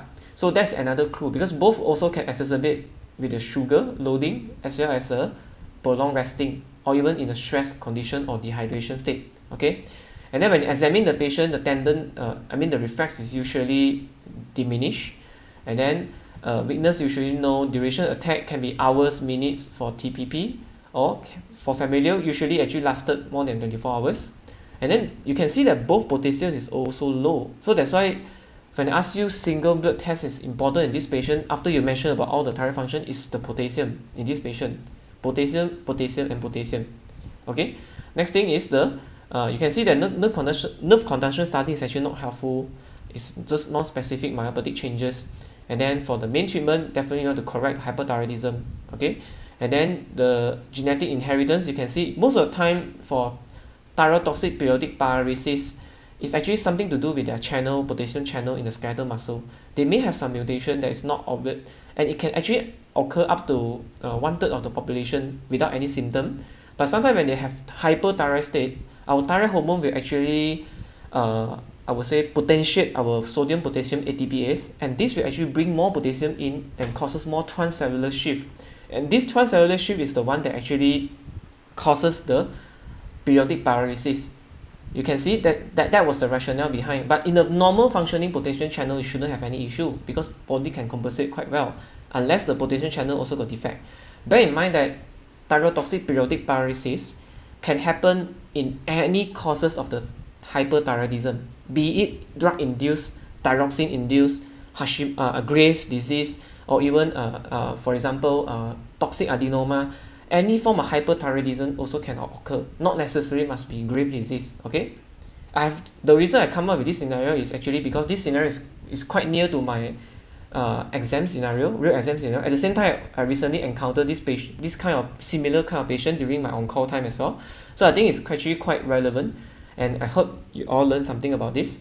Thyroid approach I won't go through. I will expect you to screen through all this quickly when you want to assess the clinical status. Okay. And then the association and etiology. Again, the focus in this scenario is not about the thyroid, but instead it's more of the lower limb weakness.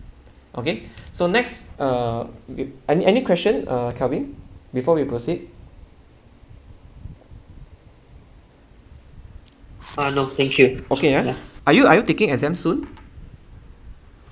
February. February. Oh, okay. You still got time. So I hope that after this session, you will know that how do you improve on, and please keep practice, because the only way people can actually give you comment is if you keep on practicing. Okay. So next candidate. Okay, thank you. Next candidate is Zian. Zian, are you there? Yeah. Your voice, is it? Can you hear me? Yeah. Okay, good. I can hear you loud and clear as well. So you are ready? Yeah. Yes. Okay, I'll give you 4 minutes and you start now.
Okay, time's up.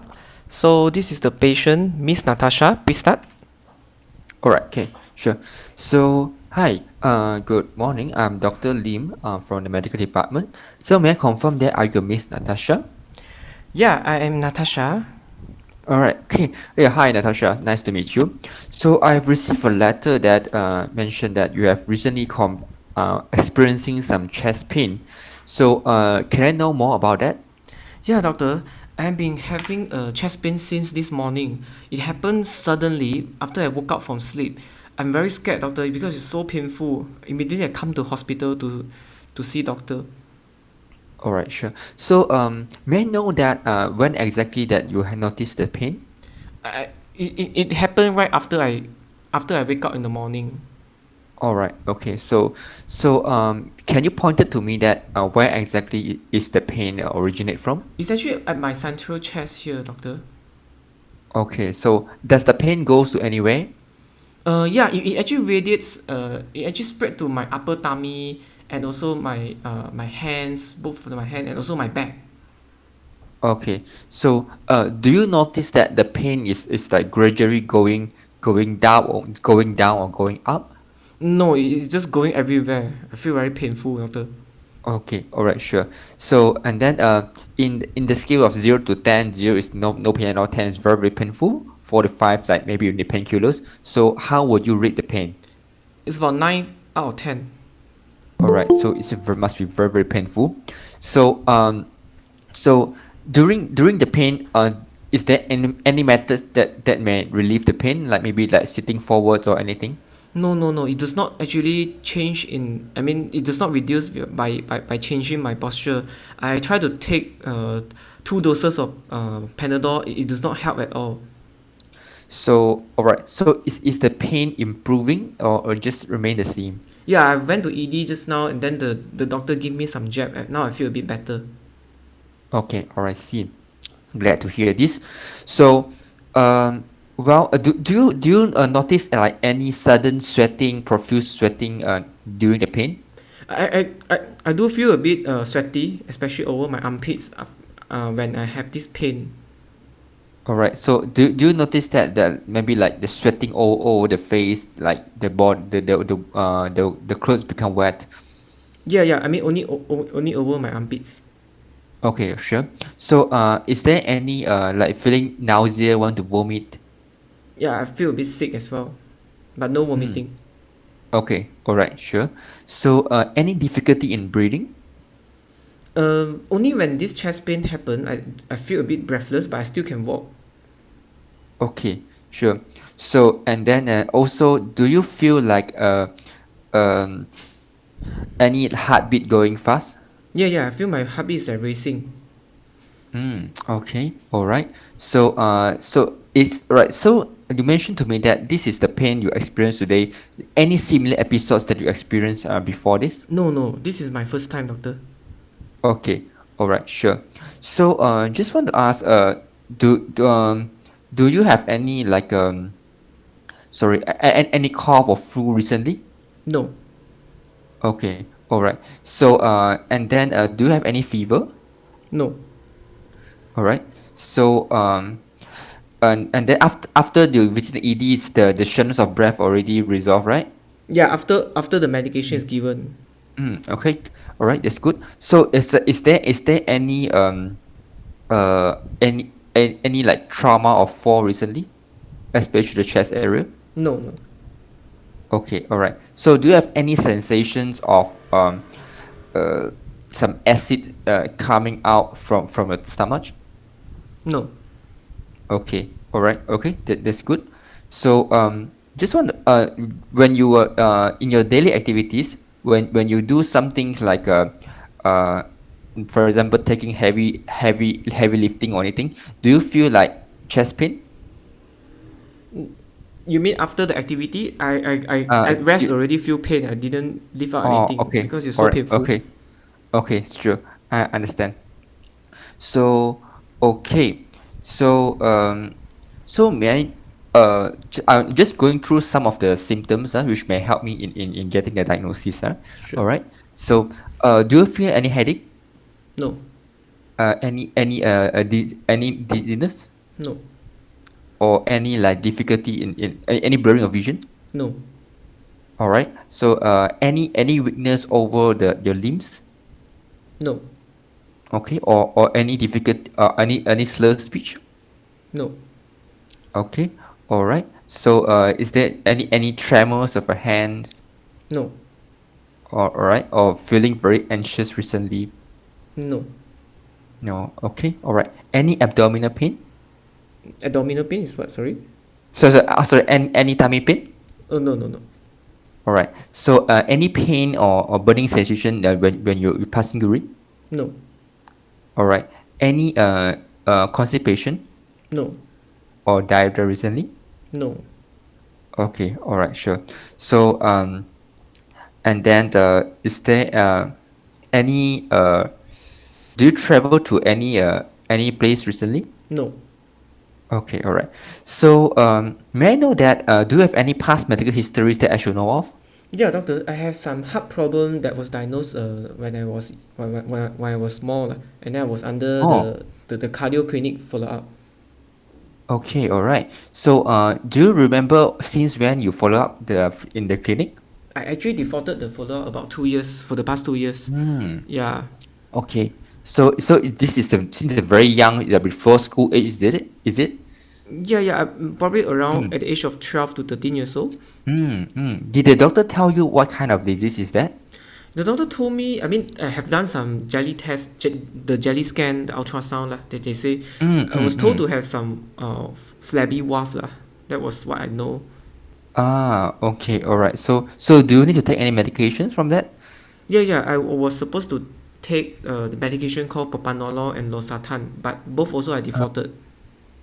Okay, all right, sure. So, all right, any other medical conditions that you have? Yeah, I was also under the eye clinic follow up last time because they say Mm. my lens is actually abnormal. Okay, understand. So, but do you have any operation done before? No, no, no. Okay, all right, sure. So, other than the medication you mentioned to me, propanolol and also losartan, do you take any regular medication? No, All right. Any drug allergies do you have? Or food no, allergies? no, no. Okay, all right, sure. So, and then I will ask, is there any family members of you having the same symptoms?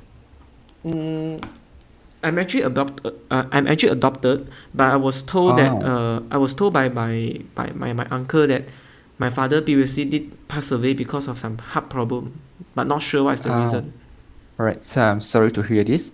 All right. So, may I know that so what are you are you working or studying? Yeah, I'm working as a part-time salesman, sales lady. Oh, okay. All right, sure. So, are you still single? Yeah, yeah. All right. Do you smoke?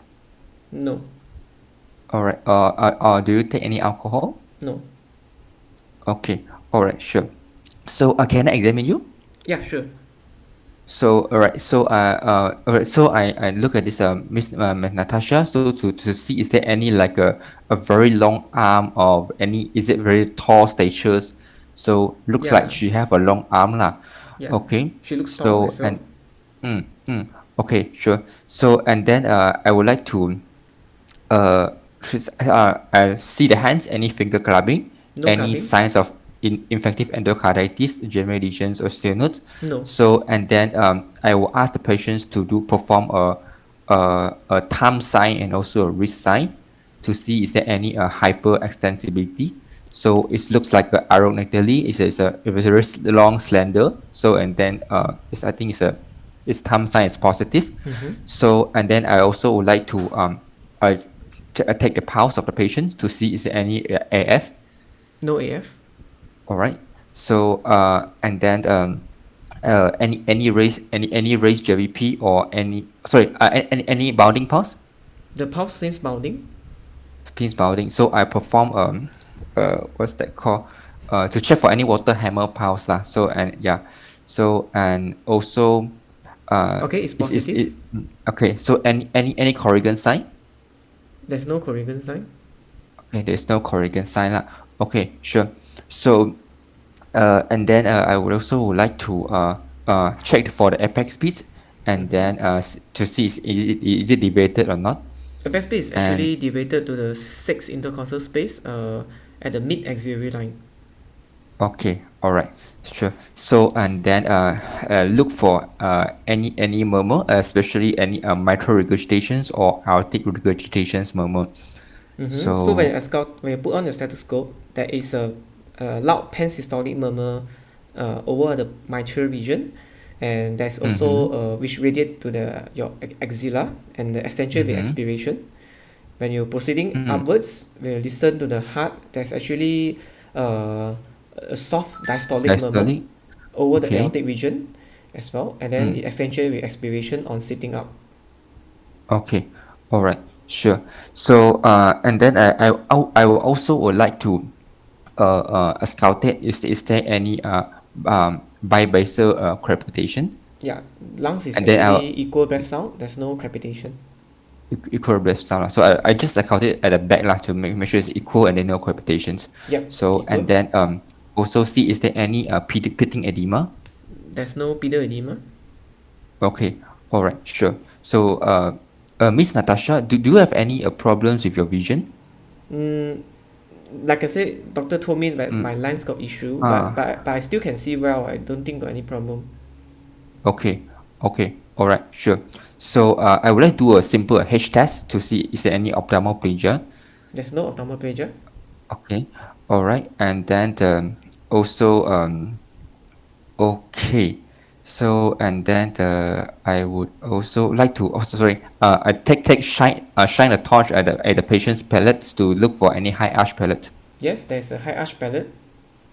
Okay, all right, sure. So maybe just cover ask the patients to cover the eyes and then maybe do a very simple vision test. Ask her to read my name tag. Yeah, patient can see no Mm, problem. Examiner say you can mm, skip this. mm. Okay, all right, sure. So all right, okay, Miss Natasha. So uh, I would like to ask, do you have any concerns until now? Yeah, Any doctor, questions that I'm you I'm wish very to ask? worried lah. This is the first time ever that I have so bad the chest pain. Doctor, what do I have? Okay, all right. So, uh, based on my examinations and histories, I believe that you have a diagnosis. You have a disease called as a Marfan syndrome, which is a possibility was told by your previous doctor.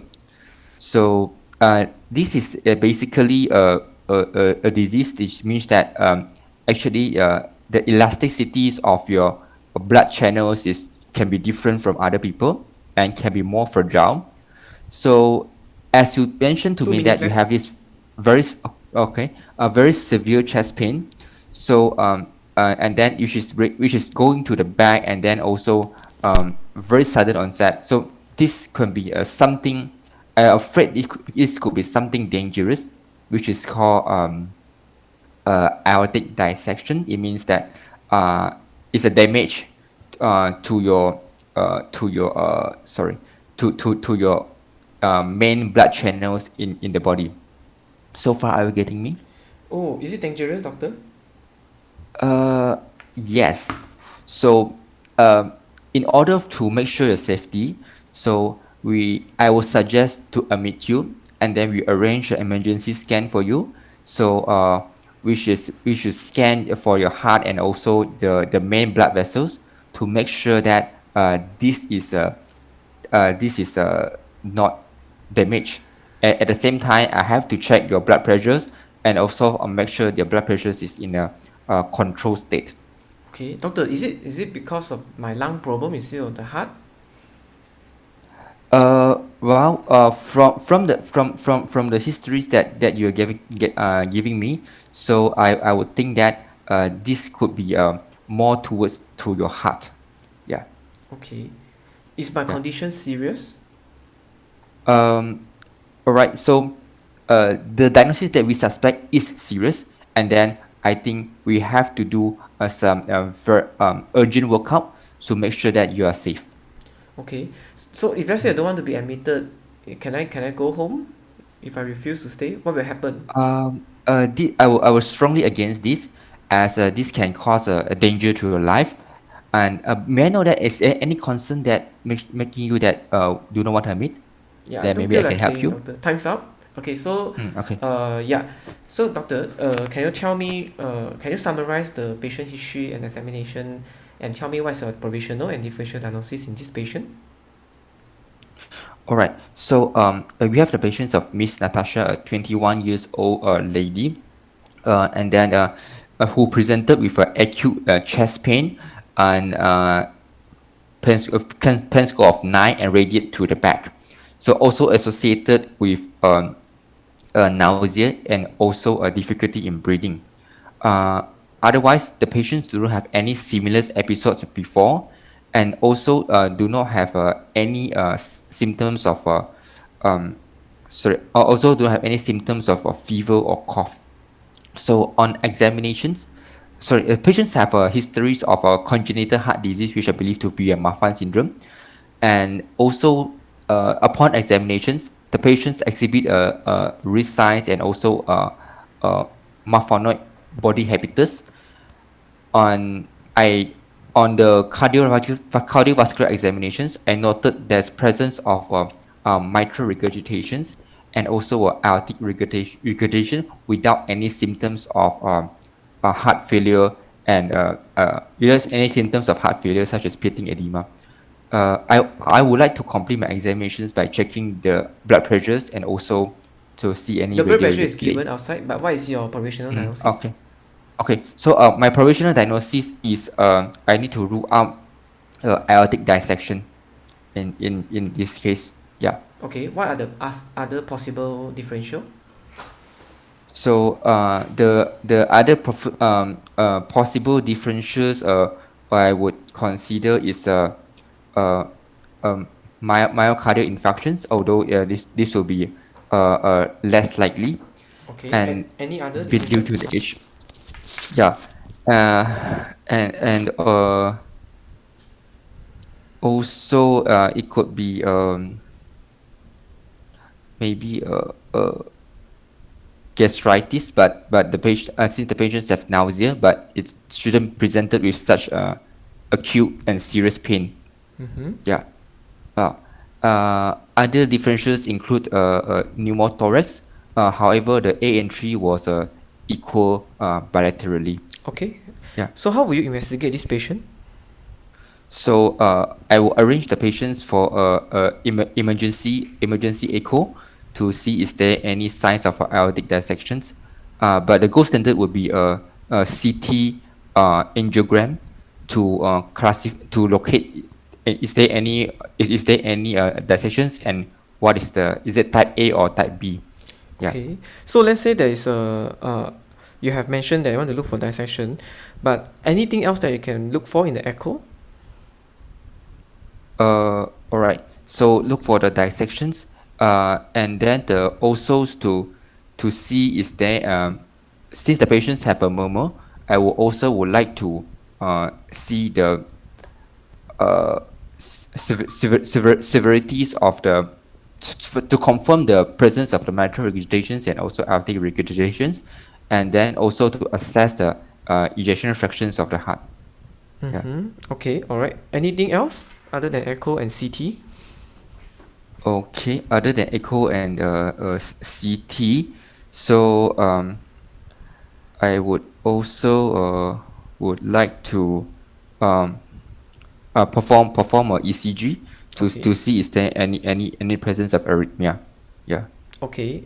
You have mentioned one of the differential diagnosis is lung pathology, right? Anything else you want to do? Oh, yeah. Sorry, I should do a chest X-ray. So to make sure there's no wider mediastinum and then there is no any signs of pneumothorax. Okay, Yeah. all right.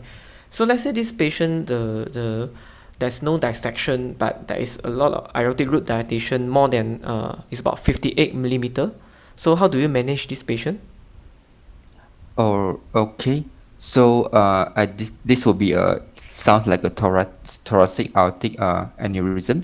So I would like to, of course, control the BP, make sure it's well controlled, and then also refer the patients to cardiothoracic colleague to see is any indications of operation. Okay. So other than referral to the cardiothoracic surgeon, any medication or anything that you can offer? Uh, of course. Oh, time's up, by the way. Time's Yeah. up. Okay. Okay. Okay. Yeah. So Okay. medical therapy. What are the medical therapy for this kind of patient? Look at the blood pressure. How much is the blood pressure again? I think it's a 1.4 something, right? One. Oh, yeah. Medical. I think aim towards a 130/80. Yeah, 1/80, or even the latest Uh, guideline says that you can, if the patient can tolerate, you can even aim less than 120/60, but that's a bit too low lah. We hardly go lower than that. Okay, so okay, if I have time, I will ask you some question. So in regards to aortic root dilatation in Marfan syndrome, other than this patient's diameter, what other indication for aortic root repair and surgery that you know of? I don't know.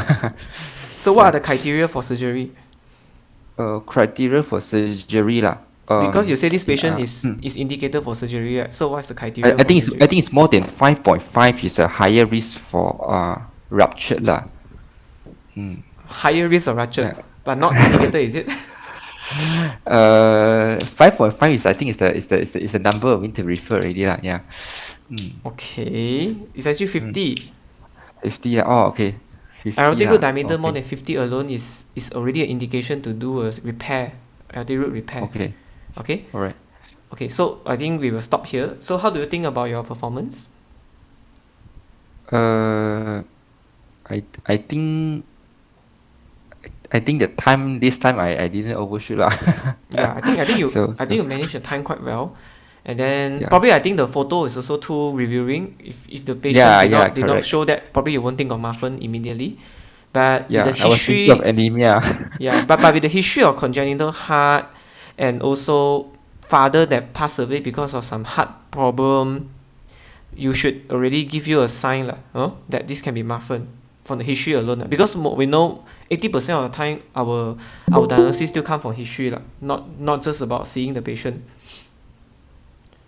Okay. Okay. So I think you do well. Definitely, of course not excellent, but you are very safe because most of the flow is there, and then you did not say anything unnecessary. You are actually managed to keep track of your time. I think you will be like very smooth lah.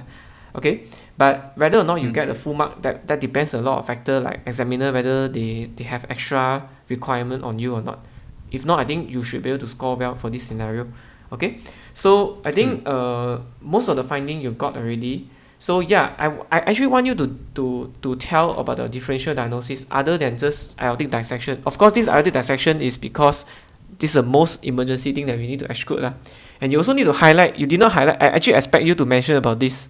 I will in fact calibrate this as part of the diagnosis. Patient actually Okay. defaulted medication and follow up.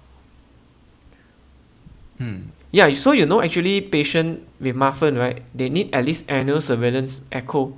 You know why? The dilatation risk. It's not dilatation list, it's to monitor for the aortic root dilatation. Once it's actually more than 50, they need to be referred already. So that's why it's Alright. important. They need to be monitored. If you see any Marfan syndrome in the cardio clinic or any other pediatric clinic or what, they usually will definitely do an annual echo and review because they want to see what is the Z score. They call it a Z score lah, for the sinotubular junction. But that's not important. The important concept is to really look at the aortic root dilatation. How much is it? The maximum widest diameter, because can have a risk of dissection, like you say. And I expect you to say aneurysm, no? Not just dissection, also aneurysm. And patient got two valve that is so like a severe kind of thing, although not in failure. You also definitely want to give a differential diagnosis as whether this is a valve defect in failure or not, although clinically no obvious failure sign. Okay? And then spontaneous pneumothorax with a bulle definitely is also one of your differential that you want to put in.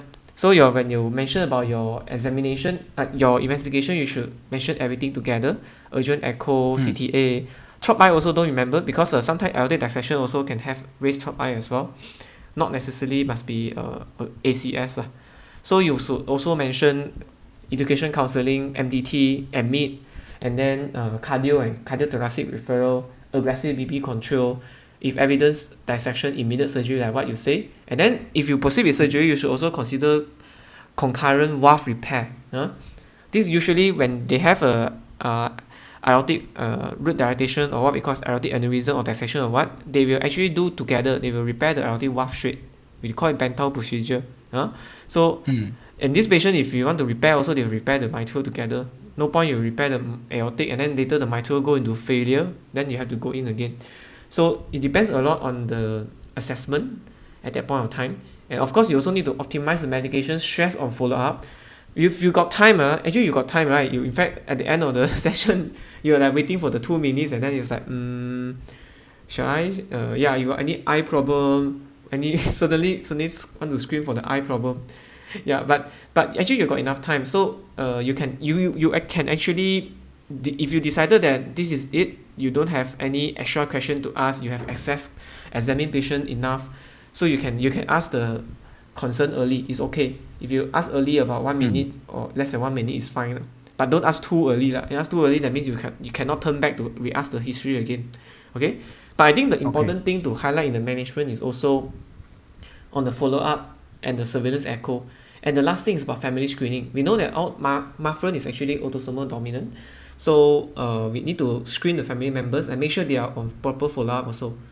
So probably the reason why the father passed away is most likely is because of the aortic dissection. And then although patient is a adopted child, of course sometimes they can do some tracing and stuff, but this is beyond our discussion. The main idea is to screen the family members if possible. Okay, so is the condition serious? Blah blah blah. Everything you answer quite okay. So you have mentioned most of it. Differential diagnosis of chest pain in the Marfan. The reason why I come out this scenario is actually I encountered this kind of case during on call also. So I have this is like give me some ideas what cases to actually come out. Eventful on call. Yeah, it's not that eventful, but it's eventually everything will be normalized and it will be calm to handle everything. But the idea is actually it can come out in exam, because I think in fact this is one of the possible scenario that can come out in exam as well. Because sometimes the exam is all go back to what kind of approaches that being used. So this kind of station definitely possible can come out. So CVS, you're talking about dissection aneurysm or valve in failure lah. Okay, respiratory spontaneous pneumothorax. Okay, definitely. So what are the indication? My question to you is actually, yes, you know that if the valve, the aortic root diameter, maximum diameter is more than 50 millimeter, is definitely indication. But let's say it's actually less than 50, which is actually more than 45, you need some extra criteria. The extra criteria is actually not difficult to remember. So you just need to think of something. For example, the patient have valve in failure, definitely indicated for repair, or the replacement already, right? Might as well need to change it lah. Need to reduce the size of the aortic root together. Okay, so this is something like very common and very common sense in a way. And then any other thing, for example, the patient have a family history of dissection. Like father got dissection already, so you even the diameter is like 46, 47, you don't have to wait already because of positive family history of dissection. So definitely you need to consider early intervention. Okay, or when the aortic root dilatation is actually very fast progression. What I mean by fast is actually if it's more than 3 mm dilatation increment per year, more than 3 per year, is already considered an early referral. Okay, and the last one is of course whether patient have any desire for pregnancy, because pregnancy carries a lot of stress, hemodynamic stress to the valve and to the aortic root, and that actually increase the mobility and mortality. That's why in all these 4 extra indication, even though the diameter is less than 50 but more than 45, you should consider to refer cardiothoracic team. Okay. Any question? No. Yeah, thank you. Okay, right. So if no question, then I will just proceed with I think it's the last, right? Yeah, the last scenario. Last scenario is Lim. Dr. Lim, are you there? Hi, Dr. Jumin. I'm here. Hi. Yes. So are you ready for the last scenario? Yeah. Okay. So I will give you 4 minutes. Okay. So when the time's up, we will start. Okay. So Okay, your time sure. start now.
Okay, time's out. Dr. Lim, this is the patient, Mr. Razak. You can start.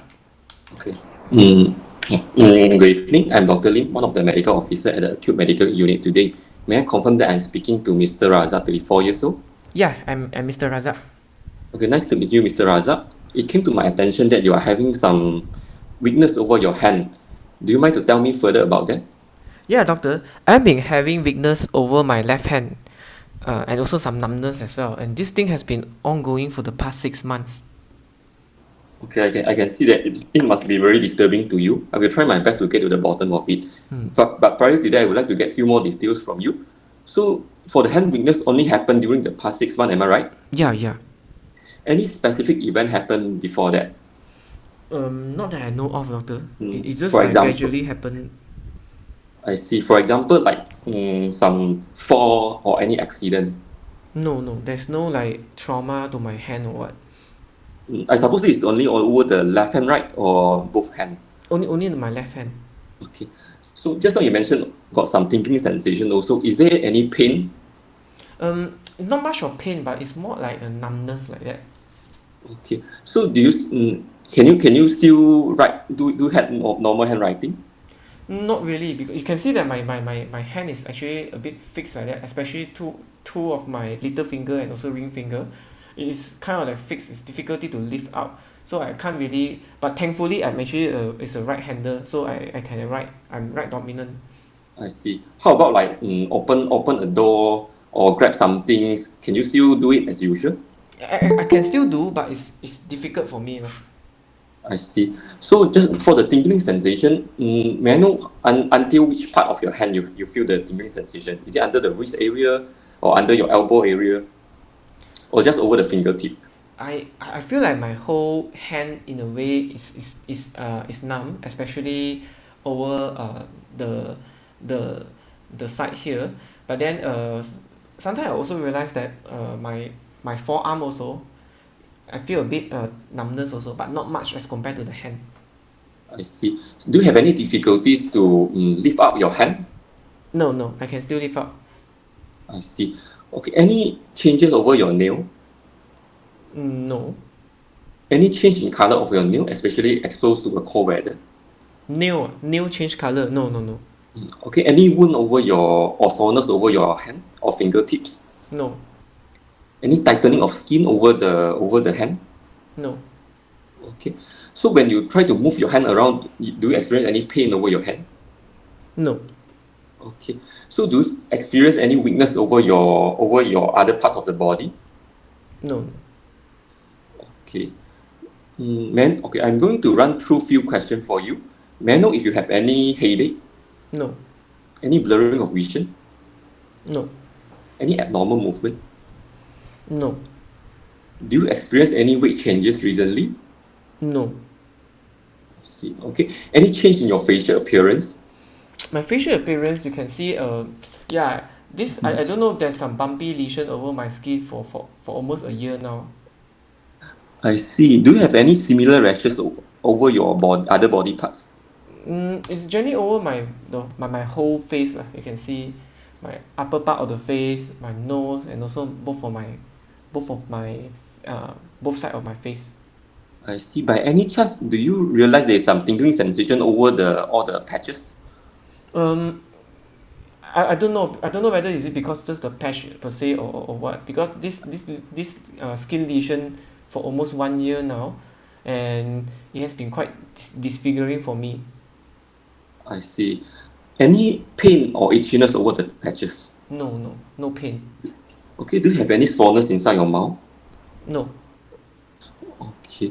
Do you have any tingling sensation over your feet also? No.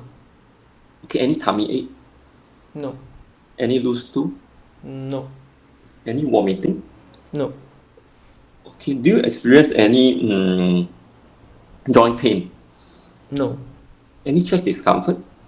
No. Any breathlessness? No. Do you have any fever? No. Okay. Do you experience any excessive sweating overnight? No. Okay. Do you have any cough? No. Okay. May I know, do you come across with anybody with persistent coughing also? No. I see. Okay. May I know, do you have any past medical condition that I should be aware of? Yeah, doctor, I have diabetes for almost 15 years now. Diabetes for 15 years. May I know what kind of medication you are taking for diabetes? I'm on metformin, 2 tablets twice a day. Okay. Are you on any insulin? No, I'm not on insulin. How did the doctor comment on your sugar control? Yeah, the doctor did told me that my 3-month kind of sugar reading was initially was about 7.2, now it's about 8%, the latest one that we see the doctor about 1 week ago. Okay. Have you seen any eye doctor to have an assessment over your eye after getting this diabetes mellitus? Yeah, but it's about 2 years ago I saw the doctor. The doctor told me it's quite normal, I don't need to do anything. I see. Do you realize any extra bubbling in your urine? Yeah, sometimes when I pass urine, I do feel a bit frothy, especially in the morning. Especially in the morning. Okay. Have you experienced any heart attack previously? No. Any history of getting a stroke? No. Okay. Other than the diabetes mellitus, do you have any other medical condition that I should be aware of? No. For example, like a previous infection, like TB infection. No. Okay. May I know, do you have any operation done before this? No. Do you have any family members with a similar complaint? Not really similar complaint. My late mother and auntie have diabetes lah. Have diabetes, I see. Okay, any cancer running through the family? No, not that I know of. Okay, may I know if Mr. Rajat, you are working, what are you working for living? I actually work as a car mechanics and this hand issue have disturbed my daily activity because I can't really repair the car as I used to be. I see. So I will try to give you some help at the end of this conversation. But prior to that, I will need to have a proper look at you. So I'm going to ask you few sensitive questions. I hope you don't mind. If you feel any discomfort or not comfortable with it, you can always stop me. Okay? Okay. Yeah. May I know, is Mr. Raja, you are smoking? No, I don't smoke. Okay. Have you ever taken any alcohol beverage? No. Okay. Have you taken any illicit medication? No. Okay. May I know if you are in a long-term relationship? Yeah, I'm married. Stay with my wife. I have 2 children. I see. May I know if by any chance you have any intimate relationship with people other than your wife? No. I don't do that. Okay, I'm so sorry because I have to ask you about that. Okay, may I know if you are taking any other medication other than the metformin? You have asked me. No. Yeah, any over-the-counter medication? No. Any supplements? No. Okay. So, is it okay for me to examine you, Mr. Raza? Yeah, sure. So first of all, I would like to look at the general appearance. Does the patient look, from the picture, doesn't look cachectic, am I right? No, not caucasic. It's average build. Just a bit Okay, then. small build in a way. Small build. Okay. Short Then I would like to build. Yeah. short build. Okay, I would like to look at the hand. So first of all, any obvious wasting over the hypothenar muscle? You can see there is mild wasting as compared to but both also appears almost normal. Okay, then I would like to look at the dorsum part. Is there any interosseous wasting No. or any guttering over the left hand? There's a mild guttering over the third and the fourth third and the fourth interosseous space. Okay, then I would like to check for the palpate for any tenderness over the joint first. No joint tenderness. Okay, then I want to check for the power over the hand to look at especially the FDP of the ring finger and also the little finger. So how do you check for that? Check for the flexion over the DIPJ. Okay, so the patient doesn't seem able to move the FDP much. I mean the hand remains partially flexed. Okay, then I would like to check for the little finger abduction. Yeah, patient cannot do that as well. Okay, then I would like to check the foreman sign. Is the patient able to use the thumb to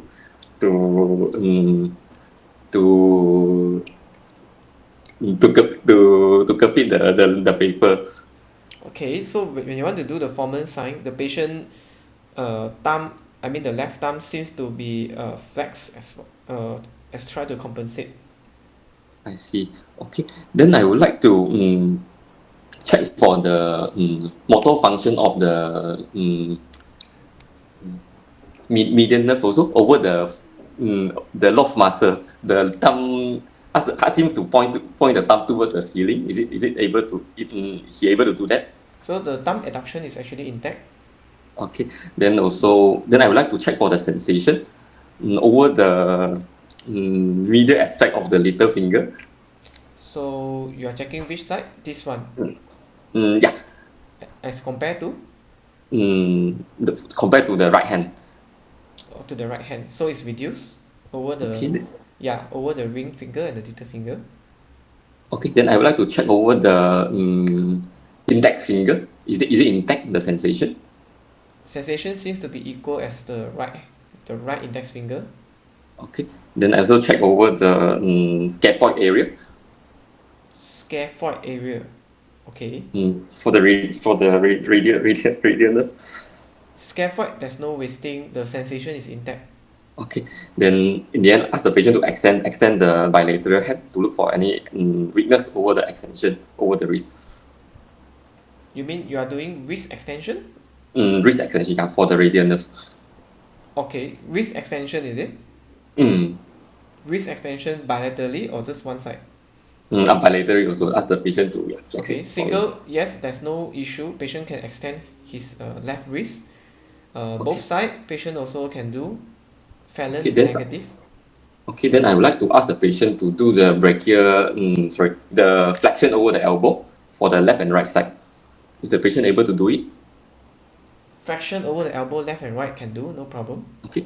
Then any surgical scar over the elbow area or the forearm area? No. Okay, then also any surgical scar over any scar over the shoulder area. No. Then I like to look at the rashes over the face. Mm-hmm. So in any loss of sensation over the patches over the face. So when you test it with cotton wool, patient able to tell you that the sensation seems to be reduced over the patch. Okay. Then I would like to look into the mouth. Is there any oral thrushing, any ulcer? No, there's no oral thrush or ulcer. Okay. Then I would like to check over the the top, the body, any similar rashes So when you or check, any hypopigmented what rashes. are the body part you want to check? Especially the anterior chest, abdomen, and also the back. Okay, this is the back.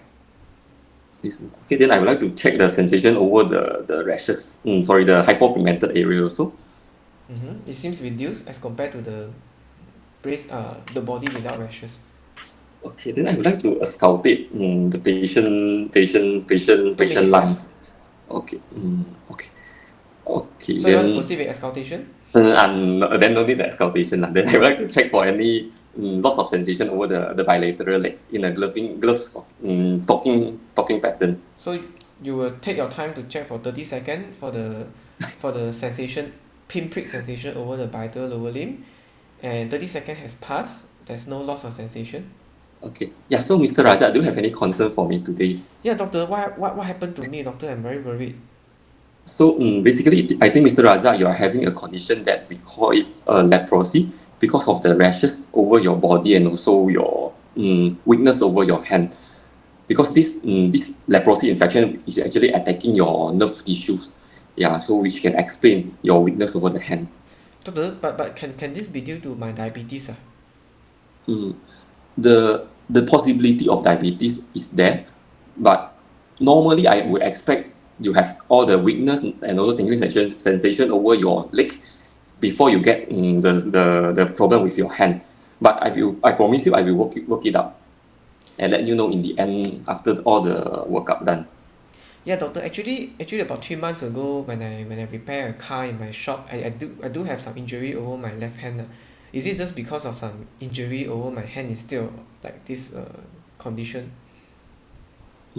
There is a possibility of the accident leading to your weakness, but I will try to do some X-ray over your left hand and also to do some study to over the nerve to confirm the diagnosis. Okay. So what will my hand function remain like this or will recover? I will try to refer you to the physiotherapist and occupational therapist to help you with some exercise. For Okay, the time's out. outcome, yeah. Okay, time's out. So yeah, Dr. Lim. So can you summarize the patient history and examination and tell your provisional diagnosis and differential? Mr. Raza is a 34 years old gentleman with a history of diabetes mellitus, which is not in a good control with recent HbA1c of 8%, and also query target organ damage with frothy urine. He presented with left hand weakness and numbness for past 6 months, and with a history of trauma few weeks ago during his work.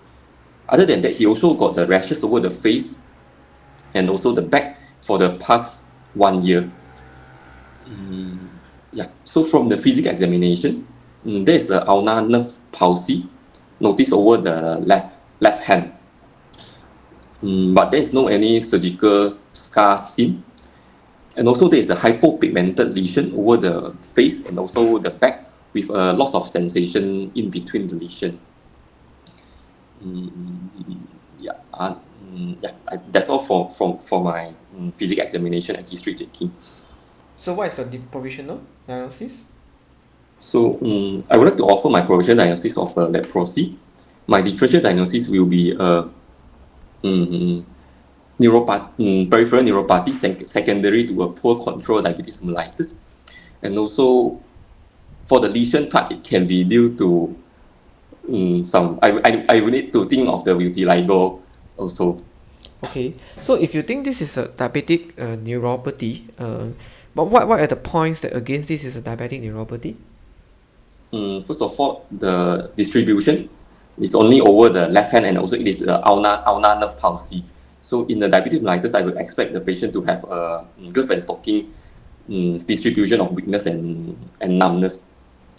Okay, all right. So how do you investigate this patient? So I would like to do a nerve conduction study, especially over the left hand, to look for any ulnar nerve palsy. Other than that, will be a X-ray over the left upper limb to look for any fracture. For the blood investigation, I would like to do a full blood count renal profile liver function test as a baseline investigation. Then subsequently CRP, ESR, and also blood CNS to look for any evidence of infection. Then to get a vitamin B12, folate, TFT, as all of this can lead to a peripheral neuropathy also. But how do you diagnose leprosy then? So I will need to do a skin biopsy or the sampling from the rashes over the patient lesions. And you are expecting what finding? Yeah, I'm not too sure with that. Okay, other than skin biopsy, is there any test that you can perform to kind of like diagnose the leprosy? I think got some serology workout for leprosy. Okay, But I'm not too sure with that. sure. How will you manage this patient? So it will be a multidisciplinary team approach. Start with the patient education and counseling. I would like to refer to a dermatologist, infectious disease physicians, and also physiotherapists, occupational therapists, and also orthopedic surgeon. For? So, sorry. Orthopedic surgeon for what? To have a proper assessment over the ulnar nerve palsy. Okay. If there's any because the patient actually has his history of suspected trauma, but which is a bit unlikely in this case. Okay, alright. How about any medication or any therapy you want to offer? So first of all, it's an analgesic to really the patient is not in pain. For the leprosy, I think there's a role of antibiotic, like what is antibiotic? Dapsone, rifampicin, and also one more I forget already. So it's the antibiotic, then also can give some vitamin B supplement. How long is the antibiotic you want to give? I think 1 year. 1 year, okay. Yeah. Any other thing that you need to do? So then refer to a physiotherapist or occupational therapist. Time's up. But you can continue. Other than physio, and then you goreng already, what else you want to do? Any important thing you want to do in a particular case of leprosy? Does it mean contact tracing? Yep, contact tracing is important. Contact tracing is important. Okay, and chemoprophylaxis. Let's say with all the positive contact, what are the chemoprophylaxis that you know of in leprosy? Yeah, I have no idea, doctor. It's just a single dose of rifampicin, basically. It's a step Okay. dose only. Okay.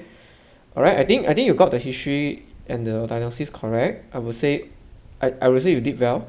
It's just that you seem very hesitant and lack of confidence. Is it because you are a bit shocked that this is a leprosy? Yeah, actually, because I think I haven't really read through the leprosy. Yeah, but because it came out recently, and I thought I actually discussed this similar case last year, I think, when during the old format.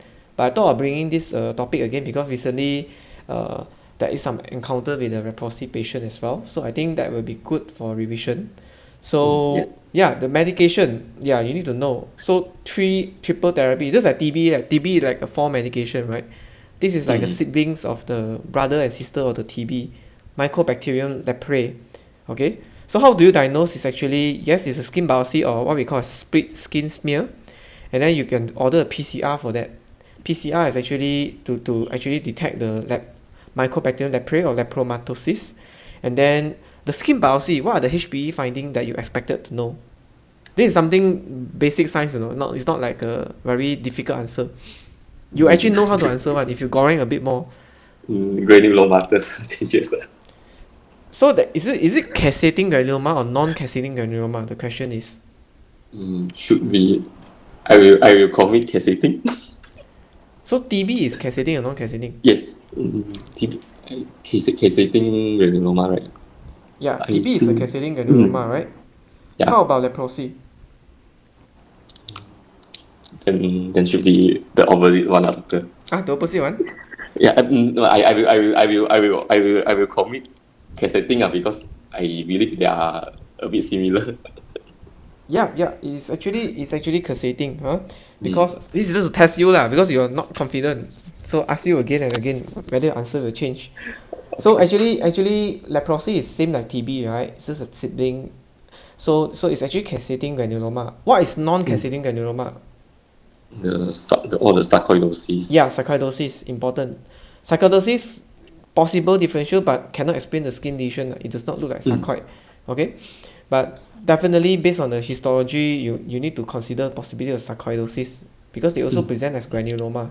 Okay? But typically they have more lung manifestation, pulmonary sarcoidosis.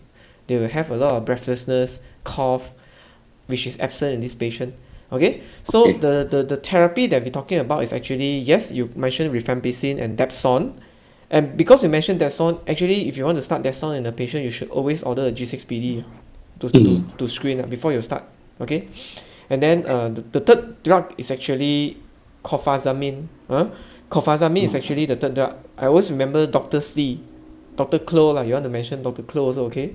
D is your Dapsone, R is your rifampicin, and then Clo is your clofazamine. So do you know what are the potential side effect of clofazamine? No idea. Yeah. So sometimes actually it can cause hyperpigmentation of the skin when you start patient on treatment. But generally after complete treatment, after some time the hyperpigmentation will resolve. But it takes time. Okay. So one of the concern, if I manage to ask you, is actually will my skin become discolored or dark after the treatment? Actually the answer is actually yes. There is a possibility that if you treat this with clofazamine, and then definitely your skin may be a bit darker, but rest assured that with some time it actually can get better. Okay, so I think you got most of the history, but I forgot to ask you about the ear loop. Do you notice what happened in the ear loop? Yeah, not really. Yeah. It's actually what we call as cloudy furrow like like a cloudy furrow like that. It's actually deformed ears, which can be seen in leprosy. If you see this kind of face, if really so classic, then spot diagnosis itself, you know that possibly this is like a, can be two things. It can be relapsing polychondritis or it can be leprosy lah, especially with these deformed ears. But we know that relapsing polychondritis is more of the joints and also lung problem lah. This is definitely more of the nerve problem. Okay. Okay. So another thing is that I think you mentioned most of the important things, and the nose can be collapsed like this patient can be indented like that. And then if you got enough time, in which you did, you should actually offer to look hard for whether there's any palpable thickened nerve, especially at the back of the ear, the great auricular nerve, and also the common periodontal nerve. Sometimes they may not have a foot drop, sometimes they may just have thickened nerve. So want to examine that. Yes, I agree with you. In this case, I will perform a neurological examination over the lower limb. I want to see whether there's any glove and stocking distribution. That's the only telltale sign for me to decide whether this is like DM or this is like leprosy. Because DM, we should expect, what you mentioned is correct, you should expect a glove and stocking kind of distribution. So let's say this only one side of the hand is affected, the rest of the hand not affected, but it's still caused by DM. Is there any terminology that you can name this? Like a single nerve lah, single nerve. Yeah, I can't really think of anything of that. Yeah, this is something what we call as diabetic amyotrophy. That Oh, means okay. sometimes diabetic amyotrophy, when they have when they affect, sometimes they can affect both hands. When they do what we call as prayer sign, they cannot actually extend fully. So diabetic amyotrophy, or what we call a diabetic chiropathy, I'm not sure whether you heard about this term before, but generally it's actually means to say that the nerves are actually damaged, and then they cannot extend the hand fully. But not in this case. This case, the wrist extension and the fraction is intact. Okay, just something for the differential diagnosis. Just wondering what you write out when you are preparing the scenario outside. So first is the carpal tunnel, then Mhm. all the endocrinopathy, then second the Takayasu arthritis, then the peripheral neuropathy, then yeah, I think that's all I wrote outside. But you And also you some also screen CTV, for the CTV. Strogen, right? You also screen for Strogen, right? Yeah, So got all the you CTV. you are in a way, and you also ask me a lot of color. In fact, ask until nail got change color. I'm like, huh? Why my nail will change color? So yeah. So you're talking about like Renal phenomenon, right? Yeah. There's one more thing you didn't write in your differential diagnosis, which is important. When I'm talking about hand numbness and weakness, Oh, the hypercalcemia symptoms. hypercalcemia.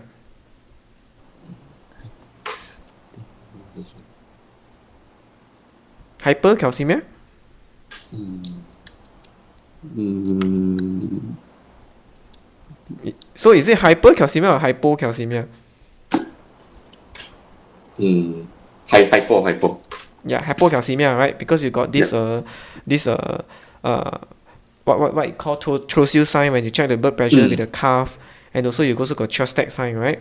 Hypocalcemia. Okay, so yes, important, but you forgot to mention leprosy. Okay, yeah. Yeah. Actually, after seeing the rest, then only I leprosy come into my mind. Yeah, so routinely when you have any scenario with a hand numbness, you should think about all these possible differentials. First, yes, agree with you, carpal tunnel, because it tend to be commonest. You want to rule out endocrinal causes, amyloidosis, dialysis, or any traumatic cause. Renal phenomenon, important. Screen for all the CDD symptoms. I feel that you did not screen the CDD symptom completely. You only mainly ask about CREST in a way. You ask all about CREST only, basically. But you didn't ask you didn't ask about rash. You didn't ask about any sensitive rash under hot weather. Whether there's any, you asked about oral ulcer, I believe, but you didn't ask me anything about any lumps and bumps over the body, any neck pain, any back pain. Then followed by all the lung symptoms. Because if you ask about coronary tissue screening, you should ask full set lah. You cannot ask just Okay. half like that. Okay, and then also constitution symptom important. Whether any weight loss, any appetite loss, and then whether there's any, yeah, you did ask about fever, I remember. So rheumato, yes, because if you ask that, you are indirectly screening for these two things together lah, the rheumato and the Renal phenomenon. And then don't forget hypocalcemia, because hypocalcemia can come up, and most often it's actually associated with not just hypocalcemia. For example, in primary hypocalcemia, you're talking about primary hypocalcemia, you want to screen for autoimmune polyglandular syndrome, especially type 1. Then you want to look hard for any candidiasis in this patient is important. And you want to look for any hyperpigmentation over the interdigital joints that will suggest Addison disease. Okay, so if it's like a pseudo hypoparathyroidism, then you're talking about things like Albright hereditary osteodystrophy. Okay, so you want to look at the hand, whether there's any shortened third and the fourth metacarpal joint, and then whether there's any subcutaneous calcification or ossification. Sometimes you will feel there's some abnormal bump over the just below the skin surface of the hand or the wrist. So I think of this. And then secondary causes can be like vitamin D deficiency, rickets, okay, or post-para or thyroid or parathyroidectomy. Sometimes they have hypocalcemia also. Then Takayasu, yes, Takayasu is something that you want to put in your differential, especially when you prepare the scenario outside. And don't forget leprosy. That's why Okay. this scenario is actually to highlight that when you encounter any hand numbness or weakness, you should think of leprosy, other than all the things. But you can see that it's not common, that's why it's put like behind. And then if like a patient with the elderly, with a lot of cardiovascular risk, you can think things like subclavian steal syndrome, but it's not common. And then if the patient got any, like for example, constitutional symptom, you're thinking like lymphoma or what, or some obstruction, then you are thinking that can this be some form of thoracic outlet syndrome. But these structural causes is quite rare. Generally, you still need to focus on the first 6. Okay. So a little bit on leprosy is also called as Hansen disease, and then there's two spectrum because you have to decide whether it's more like tuberculoid leprosy or lepromatous leprosy, or in another name we call it like a multibacillary or paucibacillary. Okay, because in multibacillary you are treating like a TB like that, so the duration is about 1 to 2 years. In paucibacillary you are treating just like leprosy, so the duration is actually about 6 months. You can see that 6 months for paucibacillary and 1 to 2 years for multibacillary. Okay, so the autoimmune physiology I won't go through lah. Basically it's just why we want to do a skin biopsy, we want to do for granulomatous, especially casseting granuloma. Okay, and then they get this hypopigmentation, they have no sensation or reduced towards the pinprick or even heat, and then they can also have loss of hair over that patch and also loss of sweating. Okay, and then the causative organism we all know, and then bear in mind that it's actually a transmittal disease.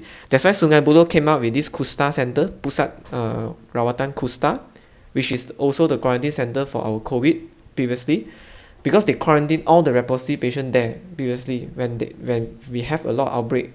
So you remember that this is actually a transmittable disease. Okay, that's why it needs some isolation and also need chemoprophylaxis.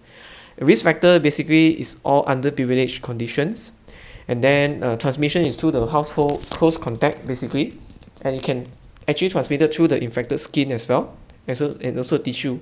So the typical symptom that they may have nodules, patch, deformities or some skin lesion, and they usually will have some nerve changes, nerve damage, can cause foot drop, can cause wrist drop, can cause ulnar nerve. So depending on what kind of nerve that's affected lah, not necessarily must be ulnar nerve, right? And then muscle weakness and paralysis. And occasionally, if the severity is very bad, it can also affect the eye and cause blindness. But generally, it's not common to cause blindness. But this is something to be remind. Okay, all right. I think we will close up the session for tonight. Any question for anyone for the floor? So far so good, Dr. Jimin. Thank you so much. Yeah. So I think Wu asked, is screaming through the history taking not advisable? I won't say not advisable. I would say that in a real exam, you should not spend too much of time scribbling, because you should focus more on looking the patient. You must maintain a good eye contact, and most of the time, the history that you ask, right, you will keep in your back of your mind. Just like how we ask history, we don't ask and then write, right? We always ask the whole thing and then we go back, we go to the corner and then we write, right? It's the same thing. So I won't encourage to scribble much, but I would definitely say that if you think there's certain information that is very important that you don't want to miss it, you want to highlight it when you present later, I think you can write it, no problem.